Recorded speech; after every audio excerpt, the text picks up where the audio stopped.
जगन्नाथ श्री जगन्नाथ मधुगुरु श्री जगद्गुरु मदात्मा सर्वभूतात्मा तस्मै श्री गुरवे नमः। नीलाचल निवासाय नित्याय परमात्मने बलभद्र सुभद्राभ्यां जगन्नाथाय ते नमः। क्रियायोग परंपरार समस्त गुरुमानक मु प्रणाम करुछि।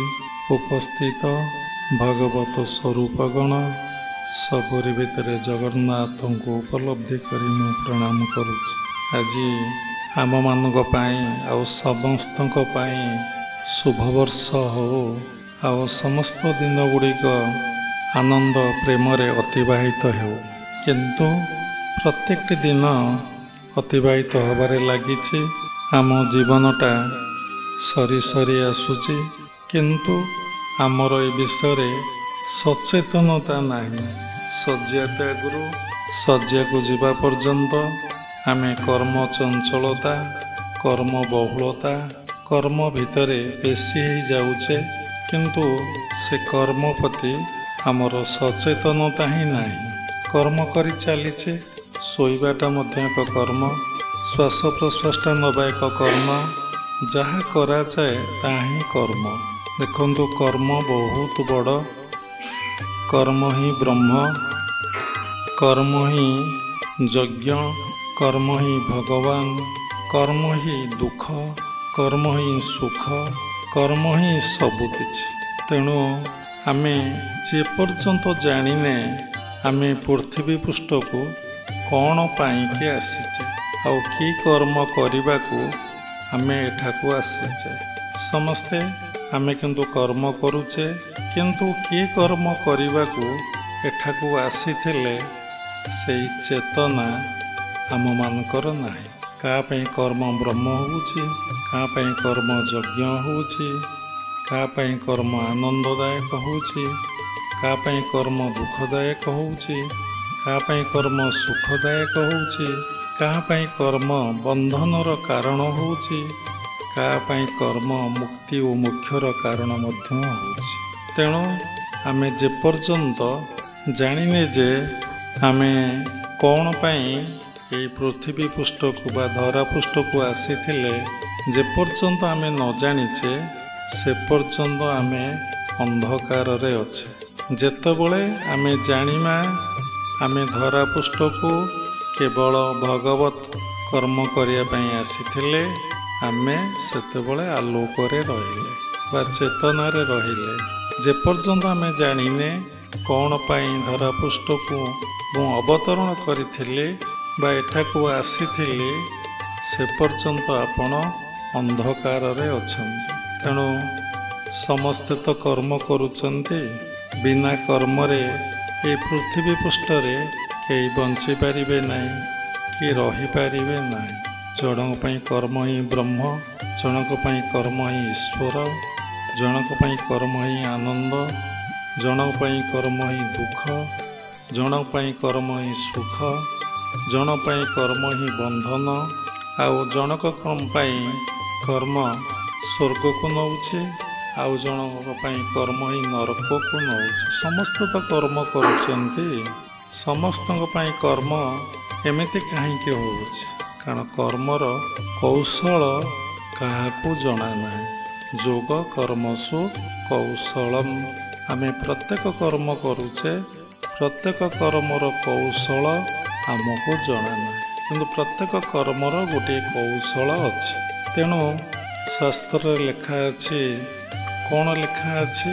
अकर्मे वासुदेव प्रीति, कर्म कले क्षय जाते। अकर्मे वासुदेव प्रीति, अकर्म कले वासुदेव बा भगवान बा परमात्मा परम ब्रह्म कौन हुंती ना प्रीति हुंती, खुशी हुंती, आनंद हुंती। कर्म करिले क्षय जाती। आमे समस्त तो कर्म करुचे, क्षय जाती अर्थ भगवान आम ठारू दूरे जाती। भगवान आम ठारू केतेबेले दूरे जाई नांती। भगवान सबले आम भितर अछंती, बाहरे अछंती, सबुठी अछंती। आमे भगवान ठारू धीरे धीरे धीरे धीरे दूरे जाऊचे। अकर्मे ବାସୁଦେବ ପ୍ରୀତି କର୍ମ କରିଲେ କ୍ଷୟ ଯାଆନ୍ତି। ତେଣୁ କର୍ମ କଲେ ଭଗବାନ କ'ଣ ହେଉଛନ୍ତି ବା ପରମାତ୍ମା ପରମବ୍ରହ୍ମ ଠାରୁ ଅକର୍ମ କଲେ ପରମାତ୍ମା ପରମବ୍ରହ୍ମ ଆମ ଉପରେ ଖୁସି ବା ଆନନ୍ଦ ହୁଅନ୍ତି। ତେଣୁ ଆମେ ତ ସବୁବେଳେ କର୍ମ କରୁଛେ, ତା ଅର୍ଥ ଆମେ ଭଗବାନଙ୍କ ଠାରୁ ଦୂରେଇ ଦୂରେଇ ଦୂରେଇ ଦୂରେଇ ଦୂରେଇ ଦୂରେଇ ଦୂରେଇ ଦୂରେଇ ଯାଉଛେ। ଅକର୍ମ ଆମେ କରୁନେ, କାରଣ ଅକର୍ମ ବିଷୟରେ ଆମେ କିଛି ଜାଣିନେ ବା ସଚେତନ ହେଇନେ, କି ସେ ଚେତନା ଆମ ଭିତରେ ନାହିଁ। ଅକର୍ମ କାହାକୁ କହନ୍ତି? କର୍ମ ତିନି ପ୍ରକାର, କର୍ମ, ଅକର୍ମ ଆଉ ବିକର୍ମ। ଶାସ୍ତ୍ରରେ କୁହାଯାଇଛି ନିଷ୍କାମ କର୍ମକୁ ଅକର୍ମ କୁହାଯାଏ। ପ୍ରତ୍ୟେକ କର୍ମରେ ତ କାମନା ଓ ବାସନା ରହିଛି। କାମନା ବାସନା ନଥିଲେ କେହି ସଂସାରରେ କର୍ମ କରିବାକୁ ଭଲ ପାଇବେ ନାହିଁ। ନିଷ୍କାମ କର୍ମ ହେଉଛି କ'ଣ? ନା ଯେଉଁଥିରେ ଆମର ମନ ନିବେଶ ହୋଇନଥାଏ, ତାହା ହିଁ ନିଷ୍କାମ। ଆଉ ସବୁ କର୍ମରେ ମନ ନିବେଶ ନହେଲେ, ମନ ଯୁକ୍ତ ନହେଲେ କେଉଁ ୱାର୍କ ହେଇପାରିବ? କୌଣସି କର୍ମ ଆମେ କରିପାରିବା ନାହିଁ। ତେଣୁ କର୍ମ କରିଲେ କ୍ଷୟ ଯାଆନ୍ତି। ଆମେ ଭଗବାନଙ୍କ ଠାରୁ କ'ଣ କରିବା? ନା କର୍ମ କଲେ ଧୀରେ ଧୀରେ ଧୀରେ ଧୀରେ ଦୂରେଇ ଯିବା। କର୍ମ ପୁଣି ତିନି ପ୍ରକାର, ସାତ୍ତ୍ୱିକ କର୍ମ, ରାଜସିକ କର୍ମ, ପୁଣି ତାମସିକ କର୍ମ। ତେଣୁ କର୍ମ, ଅକର୍ମ, ବିକର୍ମ। ପ୍ରଥମେ ଆମେ ଅକର୍ମ ବିଷୟରେ ଭଲ ଭାବରେ ଜାଣିବା। ଭଗବତ ପ୍ରୀତ୍ୟା ଅର୍ଥେ ଯେଉଁ କର୍ମ କରାଯାଏ, ଭଗବାନଙ୍କୁ ପାଇବା ପାଇଁ ଯେଉଁ କର୍ମ କରାଯାଏ, ଭଗବାନଙ୍କୁ ଉପଲବ୍ଧି ଅନୁଭବ କରିବା ପାଇଁ ଯେଉଁ କର୍ମ କରାଯାଏ, ତାହା ହିଁ ନିଷ୍କାମ କର୍ମ ବା ଅକର୍ମ। ତେଣୁ ଆମେ ତ ଗୃହସ୍ଥାଶ୍ରମ ଭିତରେ ରହିଛେ। ତେଣୁ ଗୃହସ୍ଥାଶ୍ରମ ଭିତରେ ରହିଲେ ଆମକୁ ତ ଶଯ୍ୟା ତ୍ୟାଗରୁ ଶଯ୍ୟାକୁ ଯିବା ପର୍ଯ୍ୟନ୍ତ କର୍ମ କରିବାକୁ ନିଶ୍ଚିନ୍ତ ପଡ଼ିବ। କର୍ମକୁ ଛାଡ଼ିକି ଆମେ କେତେବେଳେ ବଞ୍ଚିପାରିବା ନାହିଁ। ତେଣୁ ଗୃହସ୍ଥାଶ୍ରମରେ ରହି ଆମେ କିଭଳି ଭାବରେ କର୍ମକୁ ରୂପାନ୍ତରିତ କରିଦେବା, କର୍ମକୁ ଶୁଦ୍ଧ ଏବଂ ପବିତ୍ର କରିଦେବା, ଆଉ କର୍ମକୁ କିଭଳି ଭାବରେ ଆମେ ଆତ୍ମବୋଧରେ କରିପାରିବା, ତାକୁ ଅକର୍ମରେ ଆମେ ପରିଣତ କରିପାରିବା। ସେଇ ଟେକ୍ନିକଟା ଶିଖିବା।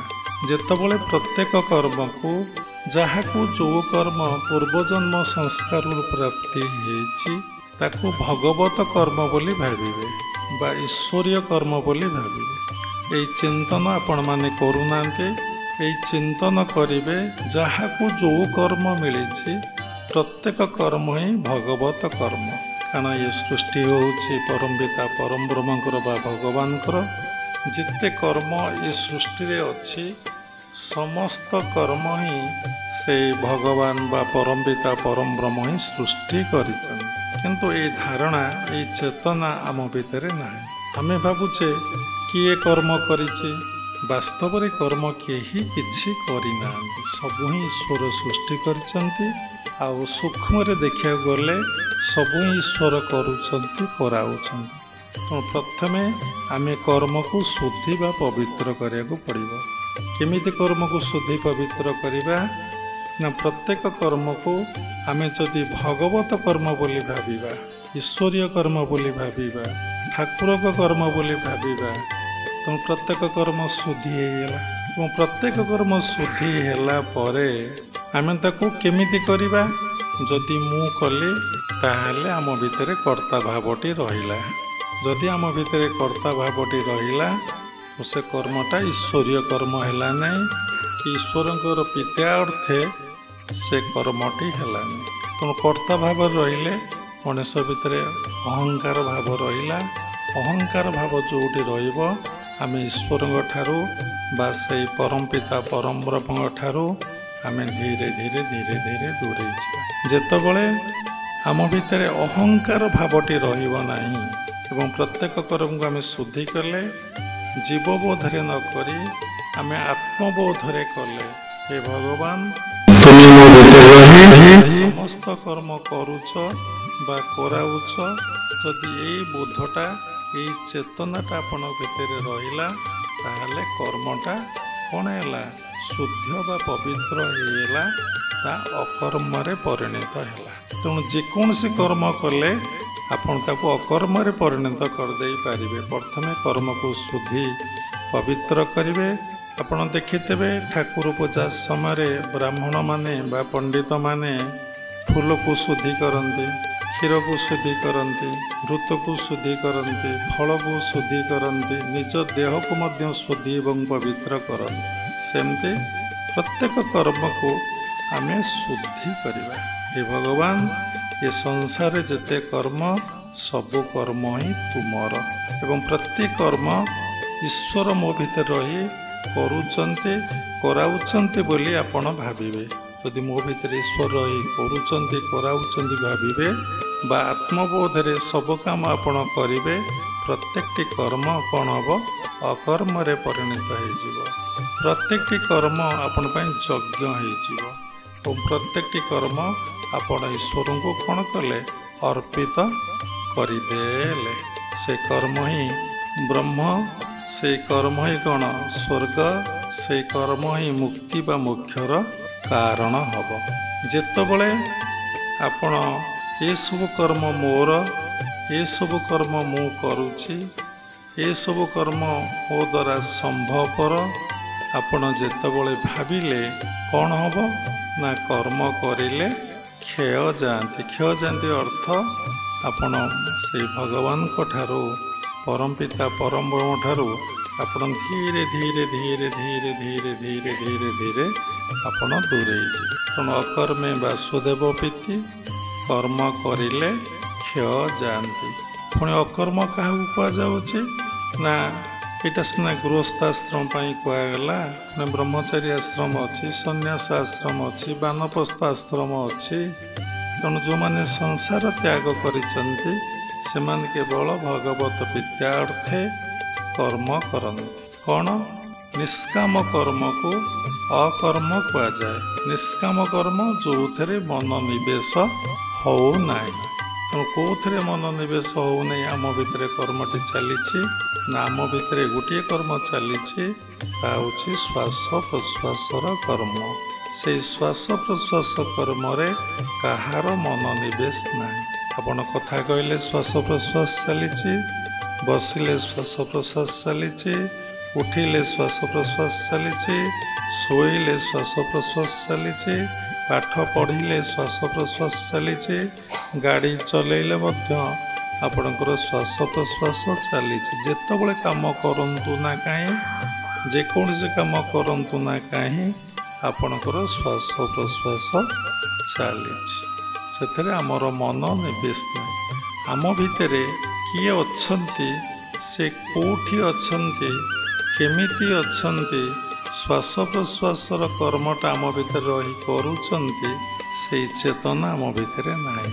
ଆମ ଭିତରେ ଏତେ ଦେହବୋଧ ଅବସ୍ଥା ଅଛି, ଏତେ ଅହଙ୍କାର ରହିଛି, ଏତେ ଅଜ୍ଞାନତା ଆମ ଭିତରେ ରହିଛି, ଆମେ ଭାବୁଛେ ମୁଁ ସବୁ କାମ ହିଁ କରୁଛି।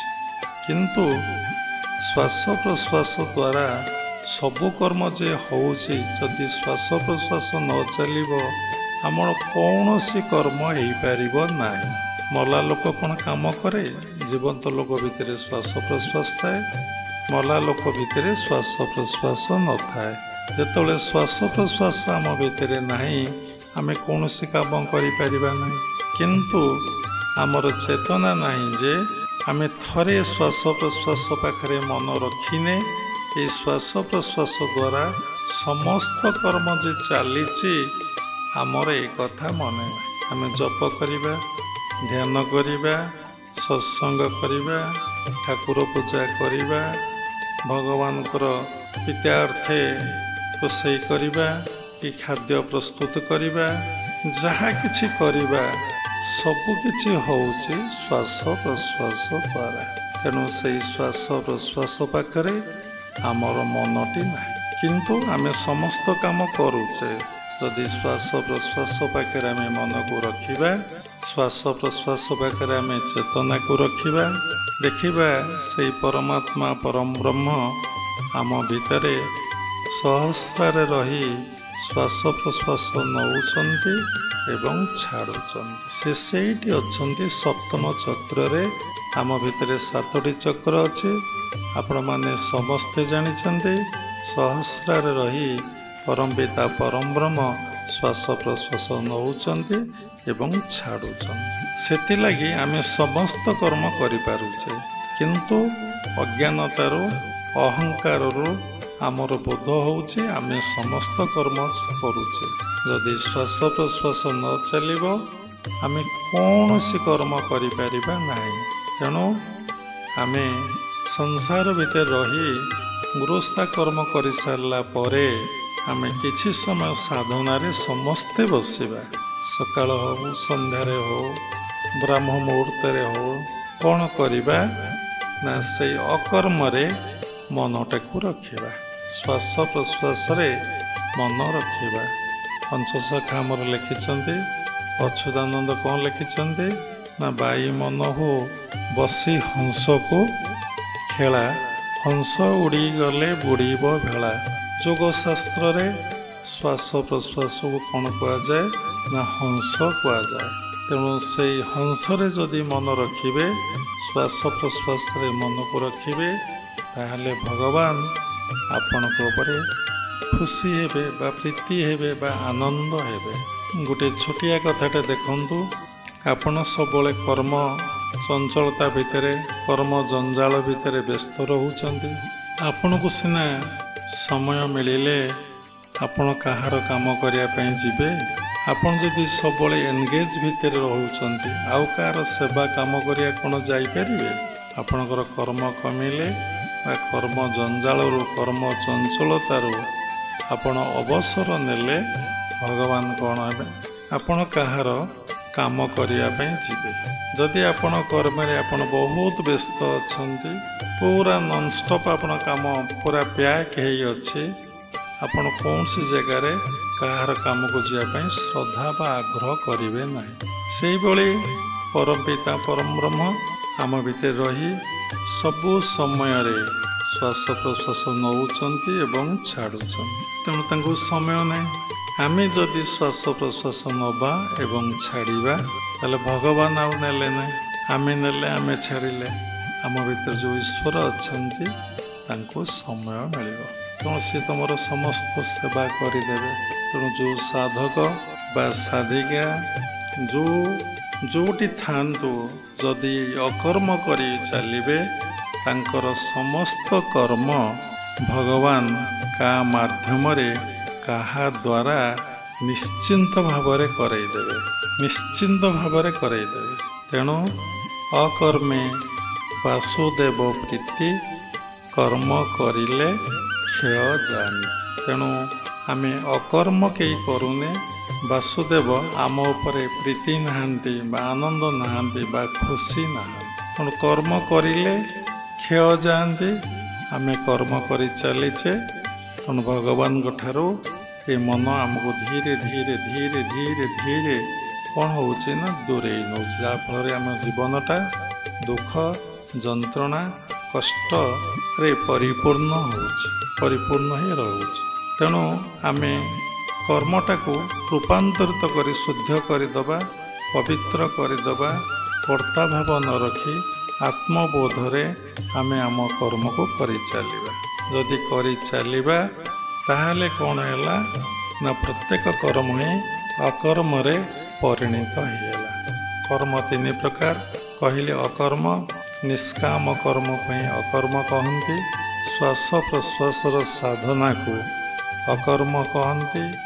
ଈଶ୍ୱର ପିତାର୍ଥେ କର୍ମକୁ ଅକର୍ମ କହନ୍ତି। ଆଉ ଗୋଟେ ହେଲା କର୍ମ, ଯାହା ଆମେ କରୁଛେ, ଯାହା ଆମେ ସଂସାରରେ କରୁଛେ, ଯାହା ପ୍ରାପ୍ତି ହେଇଛି ତାକୁ କର୍ମ କୁହାଯାଏ। ସମସ୍ତେ କିନ୍ତୁ କର୍ମ ଭିତରେ ଅଛନ୍ତି, କର୍ମ ଜଞ୍ଜାଳ ଭିତରେ ଅଛନ୍ତି, କର୍ମ ଚଞ୍ଚଳତା ଭିତରେ ଅଛନ୍ତି। ମନ ଭିତରେ କହିଲି ସାତ୍ଵିକ କର୍ମ, ରାଜସିକ କର୍ମ ଆଉ ତାମସିକ କର୍ମ। ମଣିଷ ମନ ଭିତରେ ସତ୍ୱଗୁଣ ବୁଦ୍ଧି ପାଇଲେ ପରମପିତା ପରମବ୍ରହ୍ମ କ'ଣ କରନ୍ତି, କେମିତି କ'ଣ କୃପା କରି, ଦୟା କରି ସମସ୍ତ କର୍ମରୁ କ'ଣ କରନ୍ତି ନା ସାଧକ ବା ସାଧିକାକୁ ବା ତା ସନ୍ତାନ ଗଣକୁ ଅବସର ଦେଇଥାନ୍ତି। ତେଣୁ ଆମ ମନ ଭିତରେ ଯଦି ସାତ୍ତ୍ୱିକ ଭାବ ଆସିବ, ତେଣୁ କ'ଣ ହେବ ନା ପରମ ପିତା ପରମ ବ୍ରହ୍ମ ଆମକୁ କୃପା କରିବେ, ସେ ଆମକୁ ଦୟା କରିବେ, ଆଶୀର୍ବାଦ କରିବେ। ଧୀରେ ଧୀରେ ଆମର ସାଂସାରିକ କର୍ମ ବା ରାଜସିକ କର୍ମ କମିବାକୁ ଲାଗିବ। ଯୋଗ ଅଭ୍ୟାସ କଲେ କି ଧନୀ ହୁଏ ନାହିଁ, ପରମାର୍ଥର ଅଧିକାରୀ ହୁଅନ୍ତି। ଅର୍ଥ ଆଉ ପରମାର୍ଥ, ତେଣୁ ଯୋଗ ଅଭ୍ୟାସ କଲେ ଆପଣ ପରମାର୍ଥର ଅଧିକାରୀ ହେବେ, ଅର୍ଥର ଅଧିକାରୀ ହେବେ ନାହିଁ। ଜନ୍ମ ଜନ୍ମାନ୍ତରର ସଂସ୍କାରରେ ଲୋକ ଅର୍ଥର ଅଧିକାରୀ ହୁଏ। ଭାଗବତରେ ଲେଖା ଅଛି, ପୂର୍ବ ସଞ୍ଚିତ କର୍ମ ଫଳେ ଯାଚିମ ଦେଉଥାଏ ବଳେ। ପୂର୍ବ ଅର୍ଜିଲା କର୍ମ ନାହିଁ, ଏବେ ଲୋଡ଼ିଲେ ପାଇବୁ କାଇଁ। ତେଣୁ ପୂର୍ବର ସଞ୍ଚିତ କର୍ମ ଫଳ ଅନୁସାରେ ଆମକୁ ଧନ, ସମ୍ମାନ, ଯଶ, ପ୍ରତିଷ୍ଠା ସବୁକିଛି ମିଳିଥାଏ। ସାଧନା କରିଲେ ଆମକୁ ପରମାର୍ଥ ମିଳେ, କିନ୍ତୁ ଅର୍ଥ ଆସିଲେ ପରମାର୍ଥ କେତେବେଳେ ଆସେ ନାହିଁ। ପରମାର୍ଥ ଆସିଲେ ଆମକୁ ସବୁକିଛି ଆସେ, ଅର୍ଥ ବି ଆସେ। ଦେଖନ୍ତୁ, ସାଧୁମାନେ ପ୍ରଥମେ ସାଧନା କରି ପରମାର୍ଥର ଅଧିକାରୀ ହୋଇଥାନ୍ତି। ତାପରେ ଲୋକ ତାଙ୍କ ପାଖରେ କେତେ ପହଞ୍ଚି ତାଙ୍କୁ ସବୁକିଛି ଦେଇଦିଅନ୍ତି, ତାଙ୍କ ପାଖରେ ସବୁକିଛି ଅଜାଡ଼ି ଦିଅନ୍ତି। ତେଣୁ ପରମାର୍ଥ ଆସିଲେ ଅର୍ଥ ସ୍ପଣ୍ଟାନିୟସ୍ ଆସିବ।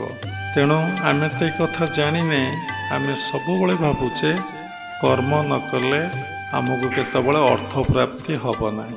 ଆମମାନଙ୍କ ଭିତରେ ଏଇ ଧାରଣା ଏତେ ବଳବତ୍ତର ରହିଯାଇଛି ଯେ, ଏତେ ଦୃଢ଼ ହୋଇଯାଇଛି ଯେ, ଯେତେ ବୁଝେଇଲେ ଯେତେ କହିଲେ ଆମ ମନ ଏ କଥା ମାନିବ ନାହିଁ। ତେଣୁ ଯେତେବେଳେ ଆପଣଙ୍କ ମନ ହିଁ ଆପଣଙ୍କର ଗୁରୁ, ଆପଣଙ୍କ ମନ ଯେତେବେଳେ ଆପଣଙ୍କୁ ବୁଝେଇବ, କହିବ, ଆପଣ ସେତେବେଳେ ଭଲ ଭାବରେ ବୁଝିପାରିବେ। ତେଣୁ କ'ଣ ହେବ ନା, କର୍ମ ଆମେ କରୁଛେ, କର୍ମକୁ ଆମେ ଡାଇଭର୍ଟ କରିଦେବା, କନଭର୍ଟ କରିଦେଇ ଆମେ ଅକର୍ମରେ ପରିଣତ କରିଦେବା। ଆଉ ଗୋଟେ ହେଉଛି ବିକର୍ମ। ବିକର୍ମ ବୋଇଲେ ଶାସ୍ତ୍ରରେ ନିଷେଧ କରାଯାଇଛି ଯେଉଁ କର୍ମ ନ କରିବା ପାଇଁ। ଚୋରି କରିବା ନାହିଁ, ମିଛ କହିବା ନାହିଁ, ପରନିନ୍ଦା ପରଚର୍ଚ୍ଚା କରିବା ନାହିଁ ଏବଂ କୌଣସି ଦୁର୍ନୀତି କରିବା ନାହିଁ, ନିଷେଧ କର୍ମ। ଭ୍ରଷ୍ଟାଚାର କର୍ମ କରିବା ନାହିଁ, ଦୁର୍ନୀତି କରିବା ନାହିଁ, ଯେଉଁ ନିଷେଧ କରାଯାଇଛି ଆକୁ କ'ଣ କୁହାଯାଏ ନା ବିକର୍ମ କୁହାଯାଏ। କର୍ମ, ଅକର୍ମ, ବିକର୍ମ। ତେଣୁ ରାଜସିକ ଲୋକମାନେ ସାଧାରଣତଃ କର୍ମ ଭିତରେ, ଜଞ୍ଜାଳ ଭିତରେ ବୁଡ଼ି ରହିଥାନ୍ତି। ତାଙ୍କୁ ସେମାନେ ପ୍ରତ୍ୟେକ କଥାରେ କହନ୍ତି, ସମୟ କାହିଁ ଆମେ ଈଶ୍ୱରଙ୍କୁ ଉପାସନା କରିବୁ, ଈଶ୍ୱରଙ୍କୁ ଧ୍ୟାନ କରିବୁ, ଈଶ୍ୱରଙ୍କୁ ଜପ କରିବୁ, ଈଶ୍ୱରଙ୍କୁ ଦର୍ଶନ କରିବାକୁ ଯିବୁ। କାହା ଦ୍ୱାରା ଯେ ସମସ୍ତ କର୍ମ ସେ କରୁଛନ୍ତି, ତାଙ୍କର ସେଇ ଚେତନାଟା ନଥାଏ। ତାଙ୍କ ଭିତରେ ଯଦି ଶ୍ୱାସ ପ୍ରଶ୍ୱାସର କର୍ମ ନ ଚାଲିବ, ତାହେଲେ ସେ କୌଣସି ଗୋଟେ କର୍ମ କେବେ କରିପାରିବେ ନାହିଁ। ତେଣୁ ସଦ୍ଗୁରୁଙ୍କର ଆଶ୍ରିତ ହେଲେ, ତତ୍ତ୍ୱଗୁରୁଙ୍କର ଆଶ୍ରିତ ହେଲେ, ତାଙ୍କର ଶରଣାପନ୍ନ ହେଲେ, ସେ ଆପଣଙ୍କୁ ସଚେତନ କରେଇଦେବେ, ଚେତନା କରେଇଦେବେ, ତୁମେ ସମସ୍ତ କାମ ଶ୍ୱାସ ପ୍ରଶ୍ୱାସ ଦ୍ୱାରା ହିଁ କରୁଛ। ଯଦି ତୁମ ଭିତରେ ଶ୍ୱାସ ପ୍ରଶ୍ୱାସ ଚାଲିବ ନାହିଁ, ତୁମେ କୌଣସି କର୍ମ କରିପାରିବ ନାହିଁ। ତେଣୁ ଯାଉଛି ଆସୁଛି, ବାରଣ ନ ହେଉଛି ମନ, ଦିନେ ତାକୁ ଚିହ୍ନିଲୁ ନାହିଁ। ଦେଖନ୍ତୁ, ଦେହରେ ଗୋଟେ ମଶା ବସିଲେ ଆପଣ ଜାଣିପାରୁଛନ୍ତି, ଗୋଟେ ପିମ୍ପୁଡ଼ି ଚାଲିଲେ ଆପଣ ଜାଣିପାରୁଛନ୍ତି, ଟିକିଏ ପବନର ସ୍ପର୍ଶ, ବାହାର ପବନର ସ୍ପର୍ଶ ବାଜିଲେ ଆପଣ ଜାଣିପାରୁଛନ୍ତି। କିନ୍ତୁ ଆପଣ ନାସା ଭିତରେ ଯେଉଁ ପବନ ଯାଉଛି ଏବଂ ଆସୁଛି, ଆପଣ ତାକୁ ଜାଣିପାରୁନାହାନ୍ତି। କେତେ ଭଗବାନଙ୍କର ମାୟା, କେତେ ସୂକ୍ଷ୍ମାଦି ସୂକ୍ଷ୍ମ। ଆପଣ ଯଦି ଶ୍ୱାସ ପ୍ରଶ୍ୱାସରେ ମନକୁ ରଖିବେ, ଦେଖିବେ ଶ୍ୱାସ ପ୍ରଶ୍ୱାସ ଏତେ ସୂକ୍ଷ୍ମାଦି ସୂକ୍ଷ୍ମ ହେଇଯିବ ଯେ ଆପଣ ତାକୁ ଜାଣିପାରିବେ ନାହିଁ। ଆପଣ ଭିତରେ ଶ୍ୱାସ ପ୍ରଶ୍ୱାସ ପ୍ରବାହିତ ହେଉଛି କି ହେଉନାହିଁ, ଏ କଥା ଆପଣ ଆଉ ଜାଣିପାରିବେ ନାହିଁ। କିନ୍ତୁ ଶ୍ୱାସ ପ୍ରଶ୍ୱାସ ସାଧନାରେ ଅନେକ ସିଦ୍ଧି, ଅନେକ ବିଭୂତି, ଅନେକ ଐଶ୍ୱର୍ଯ୍ୟ ସାଧକକୁ ମିଳେ। କିନ୍ତୁ ସାଧକ ଏ କଥା ଜାଣିନାହିଁ। ଥରେ ଗୁରୁଦେବ ଆମକୁ କଥା ପ୍ରସଙ୍ଗରେ କହୁଥିଲେ, ତମର ଟଙ୍କା ଦରକାର। କଳିଯୁଗରେ ସମସ୍ତେ ଟଙ୍କା ପାଇଁ ବ୍ୟସ୍ତ, ସମସ୍ତେ ଟଙ୍କା ପାଇଁ ଚଞ୍ଚଳ। ଆମ ଭିତରେ 3ଟା 4ଟା ଚକ୍ର ବହୁତ ଆକ୍ଟିଭ। ଯେଉଁମାନେ କ୍ରିୟା ଯୋଗରେ ଦୀକ୍ଷିତ ସେମାନେ ଭଲ ଭାବରେ ବୁଝିପାରିବେ। ପ୍ରଥମ ଚକ୍ର ହେଉଛି ମୂଳାଧାର ଚକ୍ର। ସେଇ ମୂଳାଧାର ଚକ୍ରରୁ ଆମର ଅର୍ଥ ଚିନ୍ତା ଆସୁଛି। ରାତି ପାହିଲେ ଶଯ୍ୟା ତ୍ୟାଗରୁ ଶଯ୍ୟାକୁ ଯିବାକୁ ଆମେ କାମ କରିବା ପାଇଁ ବ୍ୟସ୍ତ ହେଉଛେ। ତା ମୂଳରେ କାରଣଟା କ'ଣ? ତା ମୂଳରେ କାରଣ ହେଉଛି ଅର୍ଥ ଉପାର୍ଜନ। ଆପଣଙ୍କ ଭିତରେ ଗୋଟେ ପ୍ରଶ୍ନ ଆସିବ, ସମସ୍ତେ କ'ଣ ଅର୍ଥ ଉପାର୍ଜନ ପାଇଁ କାମ କରୁଛନ୍ତି? ପଚାରି ଦେଖନ୍ତୁ ତ, ବିନା ଅର୍ଥରେ ଆପଣଙ୍କର କିଏ କାମଟେ ଆସି କରିଦେଇଛି କି ଜୀବନକାଳ ଭିତରେ? କିନ୍ତୁ ସେବା କଲେ ଅର୍ଥର ଆବଶ୍ୟକତା ନାହିଁ। କର୍ମ ଆଉ ସେବା ଭିତରେ ଗେଟ୍ ଡିଫରେନ୍ସ ଅଛି। ମନରେ କୌଣସି ପ୍ରାପ୍ତି ଆଶା ରଖି ଯାହା କରାଯାଏ ତାକୁ ଆମେ କର୍ମ କରୁଛେ। ଆମେ କାମ କରୁଛେ ନିଶ୍ଚିନ୍ତ ଭାବରେ ମଜୁରୀଟି ପାଇବା ପାଇଁ, ଟଙ୍କାଟିଏ ଅର୍ଥ ଉପାର୍ଜନ କରିବା ପାଇଁ।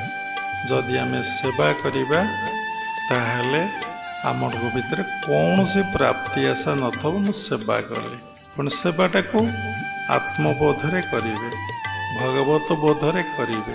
କେମିତି କରିବେ? ମହାତ୍ମା ଗାନ୍ଧୀଜୀ ସବୁବେଳେ କହୁଥିଲେ, service to mankind, service to God. ତେଣୁ ମାନବ ସେବା ହିଁ ମାଧବ ସେବା। ପ୍ରତ୍ୟେକ ମାନବ ଭିତରେ ଆପଣ ମାଧବକୁ ଉପଲବ୍ଧି କରି ବା ଭଗବାନଙ୍କୁ ଉପଲବ୍ଧି କରି ବା ଆତ୍ମାକୁ ଉପଲବ୍ଧି କରି ଆପଣ ଯଦି ସେବା କରିବେ ତାହାର ମଜୁରୀ ଆପଣ ଚାହିଁବେ ନାହିଁ। କେବେ ମଜୁରୀ ପ୍ରାପ୍ତି ଆଶା ଆପଣ ଭିତରେ ରହିବେ ନାହିଁ। ଯେତେବେଳେ ଆପଣ ବ୍ୟକ୍ତିର ସେବା କରିବାକୁ ବସିଲେ, ପର୍ସନର ସେବା କରିବାକୁ ବସିଲେ, ଆପଣ ଭିତରେ ନିଶ୍ଚିନ୍ତ ଭାବରେ ଅର୍ଥ ଲାଳସା ହିଁ ରହିବ।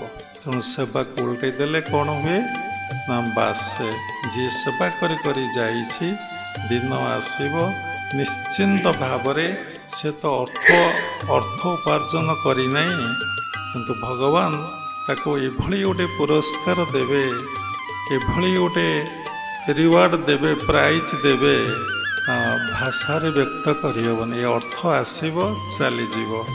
କେତେ ଟଙ୍କା ତୁମେ ରୋଜଗାର କଲ, କେତେ ଟଙ୍କା ତୁମ ପାଖରେ ଅଛି, ଏ ପଇସାର ମୂଲ୍ୟ କିଛି ନାହିଁ। କିନ୍ତୁ ବିନା ପଇସାରେ ଆପଣ ଯଦି ସେବା କରି କରି କରି କରି ଚାଲିଥିବେ, ଏଭଳି ଭଗବାନ ଆପଣ ଗୋଟେ ଜାଗାରେ ବସେଇ ଦେବେ। ଆକାଶରେ ଚନ୍ଦ୍ର ସୂର୍ଯ୍ୟ ଥିବା ପର୍ଯ୍ୟନ୍ତ ତୁମେ କ'ଣ ନା ଅମର ହେଇକି ରହିବ। ଦେଖନ୍ତୁ, ଯେଉଁମାନେ ସେବା କରିଛନ୍ତି, ଉତ୍କଳମଣି ଗୋପବନ୍ଧୁ ଦାସ, ଦେଖନ୍ତୁ ମହାତ୍ମା ଗାନ୍ଧୀଜୀ, ଦେଖନ୍ତୁ ମଦର ଟେରେସା, ଏମିତି ଅନେକ ଯେଉଁମାନେ ସେବା ନିଷ୍କାମ ଚିତ୍ତରେ ସେବା କରିଛନ୍ତି, ସେମାନେ ସମାଜରେ କେତେ ପ୍ରଶଂସିତ, କେତେ ସମ୍ମାନିତ ଏବଂ କେତେ ଲୋକ ତାଙ୍କ କଥା ମନେ ପକାଉଛନ୍ତି, ତାଙ୍କୁ ସ୍ମରଣ କରୁଛନ୍ତି, ତାଙ୍କରି କଥାକୁ କଥା ପ୍ରସଙ୍ଗରେ ଉପସ୍ଥାପନା କରୁଛନ୍ତି। ଯଶ କୀର୍ତ୍ତି ସଜୀବିତ। ଯେପର୍ଯ୍ୟନ୍ତ ମଣିଷର କୀର୍ତ୍ତି ଅଛି, ମଣିଷ ସେ ପର୍ଯ୍ୟନ୍ତ କ'ଣ ବା ଜୀବିତ ବା ଅମର। ତେଣୁ କର୍ମ କରିଲେ କ୍ଷୟ ଯାଆନ୍ତି। ଯଦି ଆପଣ କର୍ମ କରିବେ, ଦିନକୁ ଦିନ ଆପଣ କ୍ଷୟ ହେଇଯିବେ।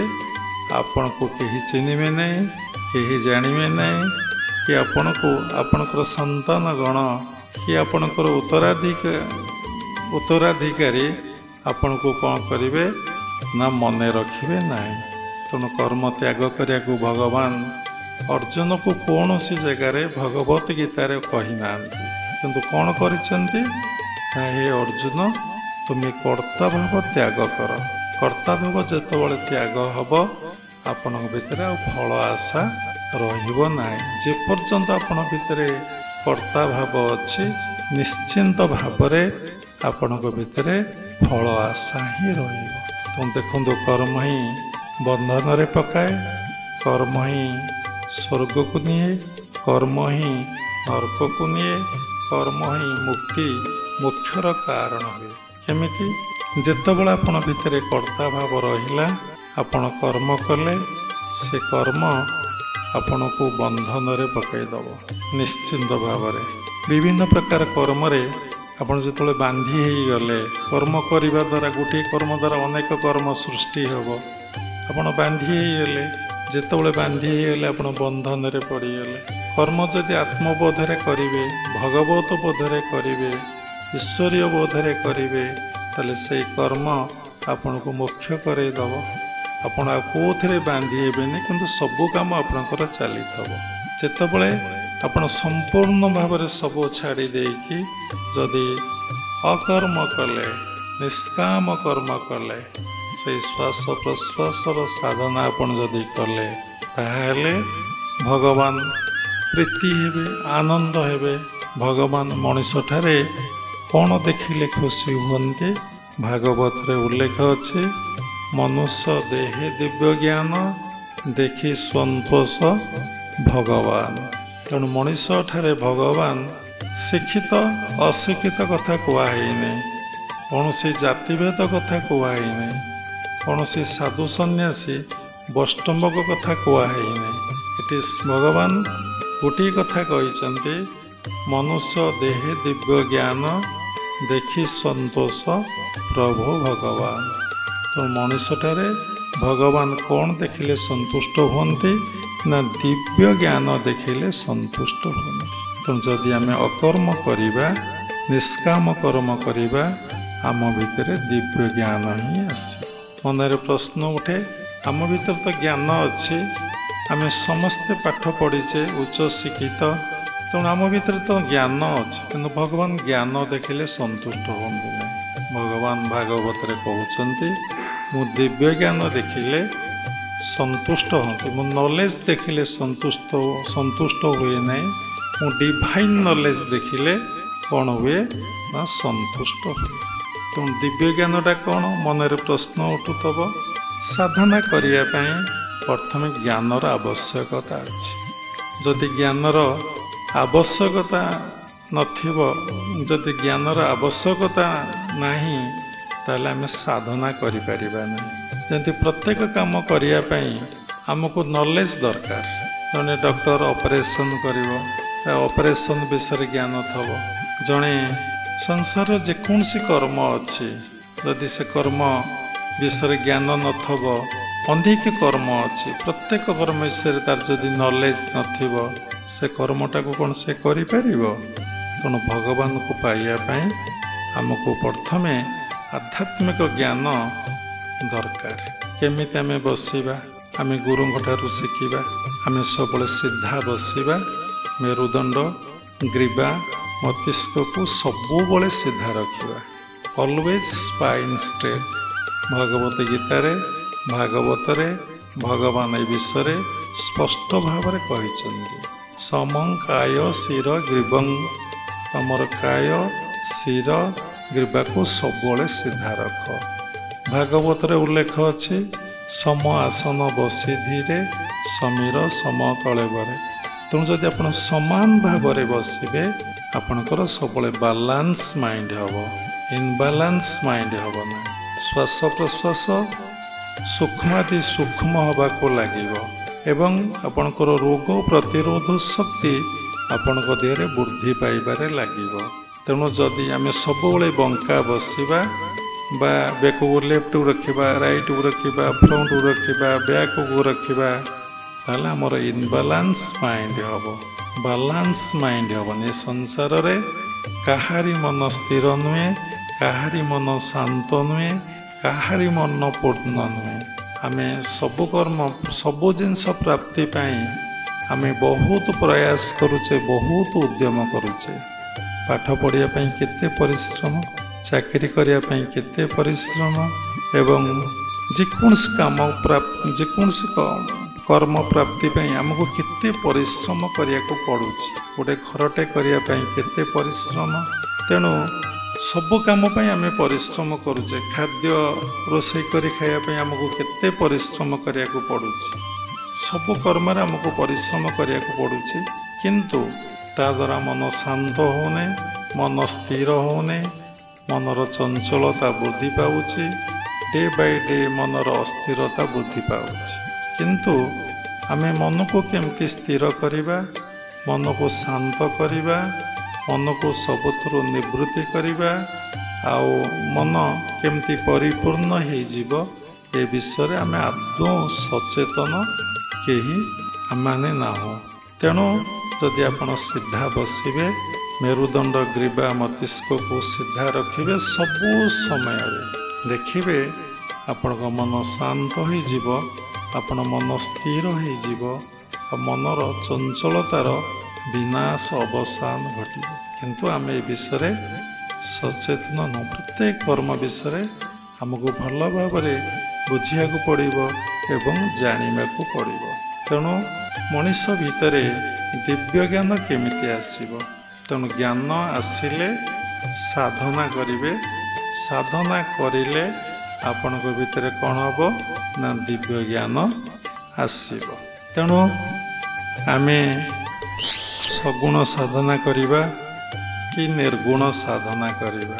ସାଧନା ଦୁଇ ପ୍ରକାର, ଗୋଟେ ସଗୁଣ ଉପାସନା, ଗୋଟେ ନିର୍ଗୁଣ ଉପାସନା, ଗୋଟେ ସଗୁଣ ଧ୍ୟାନ, ଗୋଟେ ନିର୍ଗୁଣ ଧ୍ୟାନ, ଗୋଟେ ସଗୁଣ ଜପ, ଗୋଟେ ନିର୍ଗୁଣ ଜପ, ଗୋଟେ ସାକାର ପୂଜା, ଗୋଟେ ନିରାକାର ପୂଜା। ତେଣୁ ସବୁ ସୃଷ୍ଟି ହେଇଛି ନିରାକାରରୁ ସାକାର ତତ୍ତ୍ୱଟା ଆସିଛି ଏବଂ ସାକାର ତତ୍ତ୍ୱରୁ ଆମେ ସାଧନା କରି କରି ଧୀରେ ଧୀରେ ନିରାକାର ତତ୍ତ୍ୱରେ ଆମେ ପହଞ୍ଚି ପାରିବା। ତେଣୁ କେମିତି ପହଞ୍ଚିବା? ଯଦି ଆମେ ଏ ବିଷୟରେ ଜ୍ଞାନ ଲାଭ ନ କରିବା ତତ୍ତ୍ୱଗୁରୁଙ୍କ ଠାରୁ ବା ସଦ୍ଗୁରୁଙ୍କ ଠାରୁ, ତାହେଲେ ଆମ ଭିତରେ ଦିବ୍ୟ ଜ୍ଞାନ କେତେବେଳେ ଆସିବ ନାହିଁ। ଦେଖନ୍ତୁ, ଗୋଟିଏ କଥା ଉପସ୍ଥାପନା କରିବି। ଏ କଥା ଭିତରେ ବହୁତ ପ୍ରକାର ସମାଲୋଚନା ହେଇପାରେ, ଆଲୋଚନା ହେଇପାରେ। ଆମେ ଯେତିକି ବର୍ଷ ସାଧନା କରି ଦେଖିଛୁ, ସଗୁଣ ଉପାସନାରେ ଲୋକଙ୍କ ଭିତରେ ଦିବ୍ୟ ଜ୍ଞାନ କେବେ ସହଜେ ଆସିବ ନାହିଁ। ସଗୁଣ ଉପାସନାରେ ଯଦି ଆପଣ ନିର୍ଗୁଣ ଉପାସନା କରିବେ, ଆପଣଙ୍କ ଭିତରେ ଦିବ୍ୟ ଜ୍ଞାନ ଆସିବ। ସଗୁଣ ଉପାସନାରେ ଆପଣ ଭିତରେ କାମନା ବାସନା ରହିଯାଏ। ବିଭିନ୍ନ ଦେବାଦେବୀର, ବିଭିନ୍ନ ମନ୍ତ୍ର ଜପର, ବିଭିନ୍ନ ଗୁରୁଙ୍କର ଆପଣ ଉପାସନା କରନ୍ତି କାମନା ଏବଂ ବାସନା ପାଇଁ। ଯାହା ଭିତରେ କୌଣସି କାମନା ଆଉ ବାସନା ନଥାଏ, ସଂସାରକୁ ଅନିତ୍ୟ ଅସତ ବୋଲି ବୋଧ କରନ୍ତି। ସଂସାରରେ ସବୁ ଜିନିଷ, ସବୁ କଥା, ସବୁ ଜିନିଷ ଯେ ଅନିତ୍ୟ ଅସତ୍ୟ ଯାହାର ବୋଧ ହୁଏ, ଯାହାର ଜ୍ଞାନ ହୁଏ, ସେ କେବେ ସକାମ ସାଧନା କରିବା ପାଇଁ ଇଚ୍ଛା କରେ ନାହିଁ। ଭାଗବତରେ ଲେଖା ଅଛି, ଯେତେ ଉଦ୍ଧବ ଶୁଣୁତୁ କର୍ଣ୍ଣେ, ଯିଏ ବା ଦେଖୁତୁ ନୟନେ, ଏ ସର୍ବ ସତ୍ୟ ନୁହେଁ କିଛି, କେବଳ ମାୟା ମାତ୍ର ଲକ୍ଷ୍ୟ। ଯେତେ ଉଦ୍ଧବ ଶୁଣୁତୁ କର୍ଣ୍ଣେ, ଯାହା ଆଜି ବାବା କହୁଛନ୍ତି ଆପଣମାନେ ଶୁଣୁଛନ୍ତି, ଯାହା ଶୁଣି ଆସୁଛନ୍ତି, ଯେତେ ଉଦ୍ଧବ ଶୁଣୁତୁ କର୍ଣ୍ଣେ, ଯାହା ଏପର୍ଯ୍ୟନ୍ତ ଆପଣ ଶୁଣିଛନ୍ତି ସବୁଗୁଡ଼ାକ ମିଛ। ଯେତେ ଉଦ୍ଧବ ଶୁଣୁତୁ କର୍ଣ୍ଣେ, ଯିଏ ବା ଦେଖୁତୁ ନୟନେ, ଆପଣ ଯାହା ଏପର୍ଯ୍ୟନ୍ତ ଦେଖି ଆସିଛନ୍ତି, କାହାକୁ 60 ବର୍ଷ, କାହାକୁ 70 ବର୍ଷ, କାହାକୁ 50 ବର୍ଷ, କାହାକୁ 40 ବର୍ଷ, ସମସ୍ତେ ଯାହା ଦେଖିଛନ୍ତି ସବୁ କିଛି ମିଛ। Everything is falls, everything is ଇଲୁଜନ୍। ଯେତେ ଉଦ୍ଧବ ଶୁଣୁତୁ କର୍ଣ୍ଣେ, ଯିଏ ବା ଦେଖୁତୁ ନୟନେ, ଯାହା ଦେଖିଛନ୍ତି। ତାହେଲେ କ'ଣ ଦେଖିଛନ୍ତି ନା ସବୁ କିଛି ଦେଖି ସାରିଲେଣି। ତାହେଲେ କାହାକୁ ଦେଖିନାହାନ୍ତି?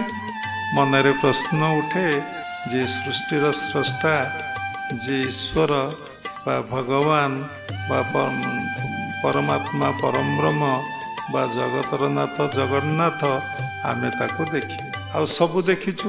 ଏଥିରୁ ଜଣାପଡ଼ୁଛି ବ୍ରହ୍ମ ସତ୍ୟ, ଜଗତ ମିଥ୍ୟା, ବା ଈଶ୍ୱର ସତ୍ୟ, ଜଗତ ମିଥ୍ୟା, ବା ଜଗନ୍ନାଥ ସତ୍ୟ, ଜଗତ ମିଥ୍ୟା। ତେଣୁ ଆମେ ଯାହା ଶୁଣିଛେ, ଯାହା ଦେଖିଛେ ସବୁ ମିଛ। ଯେତେ ଉଦ୍ଧବ ଶୁଣୁତୁ କର୍ଣ୍ଣେ, ଯିଏ ବା ଦେଖୁତୁ ନୟନେ, ଏ ସର୍ବ ସତ୍ୟ ନୁହେଁ କିଛି, ଏ କିଛି ସତ ନୁହେଁ, केवल माया मात्र लक्ष्य सबू होउछि माया ये सबू होउछि अनित्य सबू होउछि असत्य तो जो जस सम्मान प्रतिष्ठा जहाँ किछि आपण देखुछंती पद पदवी ये सबु किछि मिथ्या सबु किछि माया जेतेबेले साधक साधिका भितरे बा कौन से लोक भितर भावना आसब तेणु से सकाम साधना करने इच्छा केतबले करबनी मोर मत ठीक हो पारे भूल हो पारे से निष्काम साधना करिब निष्काम साधना कौन ना श्वास प्रश्वास साधना बा आत्मा को ध्यान करने आज्ञा और सहस्त्र संपूर्ण भाव निष्काम साधना मु करूना ईश्वर करुचंती बा परमात्मा परम ब्रह्म करुचंती यही बोध आसवाटा ही होची निष्काम तेणु कर निष्काम भक्ति सुचिते गो देहधारी जेते अछ जगते गो भीम बही बोलिले तुम समस्त जी संसार रे अछ समस्ते निष्काम साधना कर निष्काम कर्म अटे भक्ति निष्काम कर मन नीति आम भावुचे मंदिर जीवा फूल तोलिबा धूप दबा दीप दबा ठाकुर पूजा करिबा उपासना करिबाटा भक्ति किंतु भागवत रे कहूची निष्काम कर्म अटे भक्ति निष्काम कर मन नीति तो निष्काम कर्मटा भक्ति बोली भागवत रे लिखा होची तेणु भीम भाई कौन कहले ना कर निष्काम भक्ति सुचिते गो देहधारी जेते अछ जगते गो पुणी भागवत रे गोटे जगह उल्लेख अच्छी मोर मन पड़ जाऊँगी आत्मा को आपण उद्धारे निष्काम जन्मे जा शरीर आत्मा को आपण उद्धारे आत्मार कौन जन्म थाए आत्मार कौन मृत्यु थाए आत्मा कौन बंधन रे पड़े आत्मा कौन मुक्ति मुख्य हुए कौन ये पद लिखाई आत्मा को आपण उद्धरे निष्काम जन्मे जा शरीर ये कौ आत्मा कथा कहुई गोटे परमात्मा गोटे हूँ जीवात्मा ये जीवात्मा विषय कहुई तेणु जीवात्मा कौन कौन मुक्ति होची मुख्य होची बंधन रे पड़ुची स्वर्ग को जाऊँगी नरक को जाऊँगी केतबले कौन तार उत्थान पतन होची तार किसी ठीक आ ठिकना ना भगवान गीतार चतुर्थ अध्याय गोटे श्लोक कहले कहले कर्मण हपि बोधवं बोधवं च विकर्मण अकर्मस्य बोधवं गहना कर्मण गति कहले कर्मण हपि बोधवं बोधवं च विकर्मण अकर्मस्य बोधवं गहना कर्मण गति यही श्लोक को बुझाइले घंटा घंटा जीव शेष को आम खाली पदे कहीदे गहना कर्मण गति माने कर्मर गति अति गहन एवं गहना कर्मण गति कर्मर गति केतबले कुआड़ को जीव कुआड़ को नब स्वर्ग रखिब कि नरक रखिब कि पाताल रखिब कौटी रखिब कौटी पुरेब कौटी छाड़ब कौटी माड़ब आपन तार हिसाब किछि पाई परिबे तेणु भगवान कहउछन्ति गहना कर्मण गति कर्मर गति अति गहन जहाँ को मुनि ऋषि माने धरी पारे ना भागवत उल्लेख अच्छे कर्म अकर्म विकर्म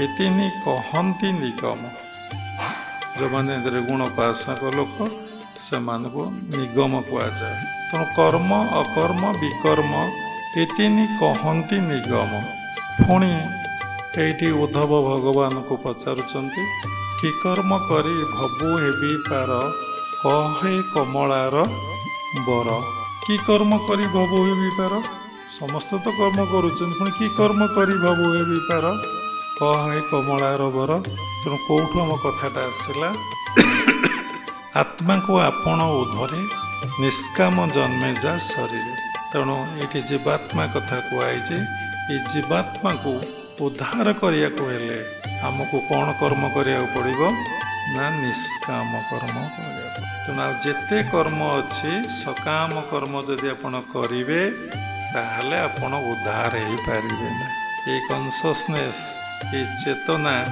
केते जनक प्राणी भितरे बा जीव भितरे भावटा रही आत्मा को आपण उधरे निष्काम जन्मे जा शरीर। तेणु निष्काम भाव न आसिले निष्काम कर मन नीति लभिबु निर्मल भक्ति। निष्काम कर मन नीति लभिबु निर्मल भक्ति। भक्ति करी शुद्ध चित्ते ज्ञान लभिबु प्रत्यक्ष। भक्ति करी शुद्ध चित्ते, शुद्ध चित्त नहेले आपणकर भक्ति भाव केतबेले हबनी। देखंतु यदि सबु शास्त्र कहूची, सबु शास्त्र कहूची गीता भागवत वेद वेदांत उपनिषद भगवान जदि सर्वव्यापी सर्वत्र विद्यमान ताले आमे ईश्वर को पाइबा पई काहेकि साधना करिबा। यदि ईश्वर सर्वत्र विद्यमान सकल देह नारायण बसंती अनादि कारण एक देव सर्वभूतेषु गूढ़। यदि सबु शास्त्र कहुच्छी भगवत गीतार कहुई ईश्वर सर्वभूतानां हृदयेषु अर्जुन तिष्ठन्ति भ्रामयन् सर्वभूतानि जंत्रारूढ़ानि माया। तेणु मनीष भ्रमरे पड़ी ईश्वर को खोजुची। जमती मृग नाभिरे कस्तूरी थाए तार बासना नाभिरु आसते मृग कौन करे ना सारा जंगल सारा भ्रमण करुए कस्तूरी कौटी अच्छी।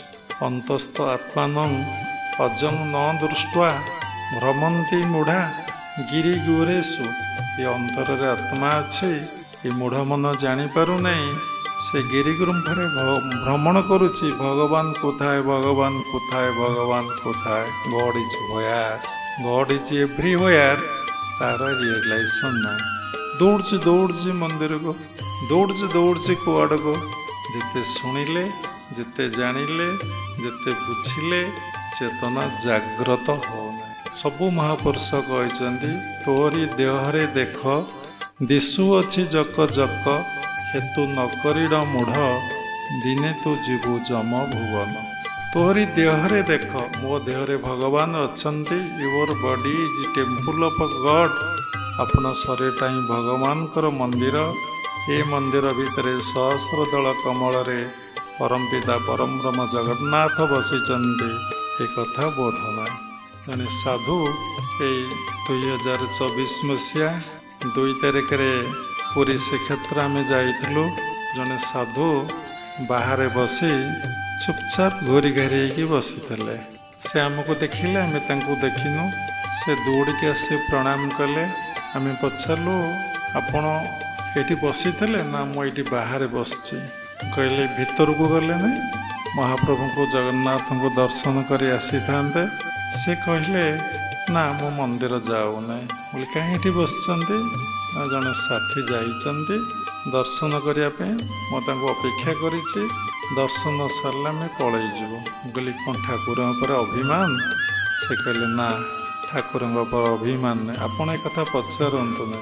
आम कहलु ताहले आपण निज भितर दर्शन करने चेष्टा करुँच ना से सौभाग्य कहीं से संस्कार आम भितर कहीं आम निज भितर आम खोजबू और देखू। तेणु गुरुदेव कहते सर्च सब सर्च कर। जमी आम कहे कंप्यूटर सर्च कर सब सर्च कर। आम किंतु भगवान को सर्च करूँ आम भितर अच्छा जोटा आम सहज आ सरल आम सेटा कर पकाउचे। कौन ना मंदिर को जावाटा गोटे सहज और सरल। कि मंदिर में भगवान अच्छा सत्य कि तुम भितर अच्छा भी सत्य। भगवान बाहर अच्छा भी सत्य। भगवान तुम भितर अच्छा भी सत्य। केते दिन बाहर देखिए केते दिन बाहर बुलिबे केते दिन बाहर सर्च करिवे। तेणु समय गड़ी गड़ी जाऊ जीवन सरी सरी जाऊँगी समय गड़ी गड़ी जाऊनी। तेणु ये जीवन काल भितर आमे समस्ते क्रिया जोगरे दीक्षा ग्रहण कले। निष्काम क्रिया जोग होची निष्काम साधना ज्ञान मिशा भक्ति जोग। तेणु ये क्रिया जोग साधना रे निज भितरे आत्मदर्शन बा परमात्मा को दर्शन उपलब्धि करने कहुए। क्रिया जोग साधना कम्प्लीटली होची मुख्यर साधना। ये क्रिया जोग को अभ्यास कले आपण भितर सरलता आसब विनय भाव आसब, नम्रता भाव आसब, आउ ईश्वर को दर्शन एवं उपलब्धि करें। कथा आमर थिला यदि ईश्वर सर्वत्र विद्यमान ताहले आमे खोजुचे कौन पाई साधना करुचे, कौन पाई आमे साधना करुचे। जदि मलिया पानी रे मुहटा को देखिबे मुहटा देखा जिवो, जदि आपण सफा पानी रे मुहटा को देखिबे मुहटा निश्चिंत भाव में देखा जिवो। जदि पानी चहलुची चलंता पानी रे देखिबे मुह कौन देखा जिवो, स्थिर पानी रे मुहटा देखा जिवो। एवं मलिया दर्पण रे मुहटा कौन देखा जिवो, मलिया दर्पण मुहटा देखा जिवो नहीं। दर्पण को पोछि सफा करदेले निजर मुहटा देखा जिवो। ए कथार अर्थ कौन ना भगवान को पाइबा पई आमे साधना करूने, किंतु आमर धारणा अच्छी जे साधक साधिका मु ईश्वर को पाइबा पई साधना करुछि। भूल कौन ताहले मन को शुद्धि करिया पई, मन को पवित्र करिया पई, मन को स्थिर करिया पई, मन को शांत करिया पई, मन को परिपूर्ण करिया पई आमे साधना करुछि। कौन मिलिबो ना साधना जदि मन शुद्धि हेला, मन पवित्र हेला, मन निर्मल हेला, मनरे कौनसी वासना आ कामना रहिला नाई, भगवान तुम आगे प्रकट हेबे। कोड लिखा अछि स्वभाव निरपेक्ष शांत, तपस्वी रिपु विवर्जित, समदरसी प्रेमाप्लुत, दया सागर परहित, हेमंत प्राणींकर पछे पछे नित्य मु बोलई प्रत्यक्षे, आवरी थाई बेनी पासे तार चरण ऋणु आसे।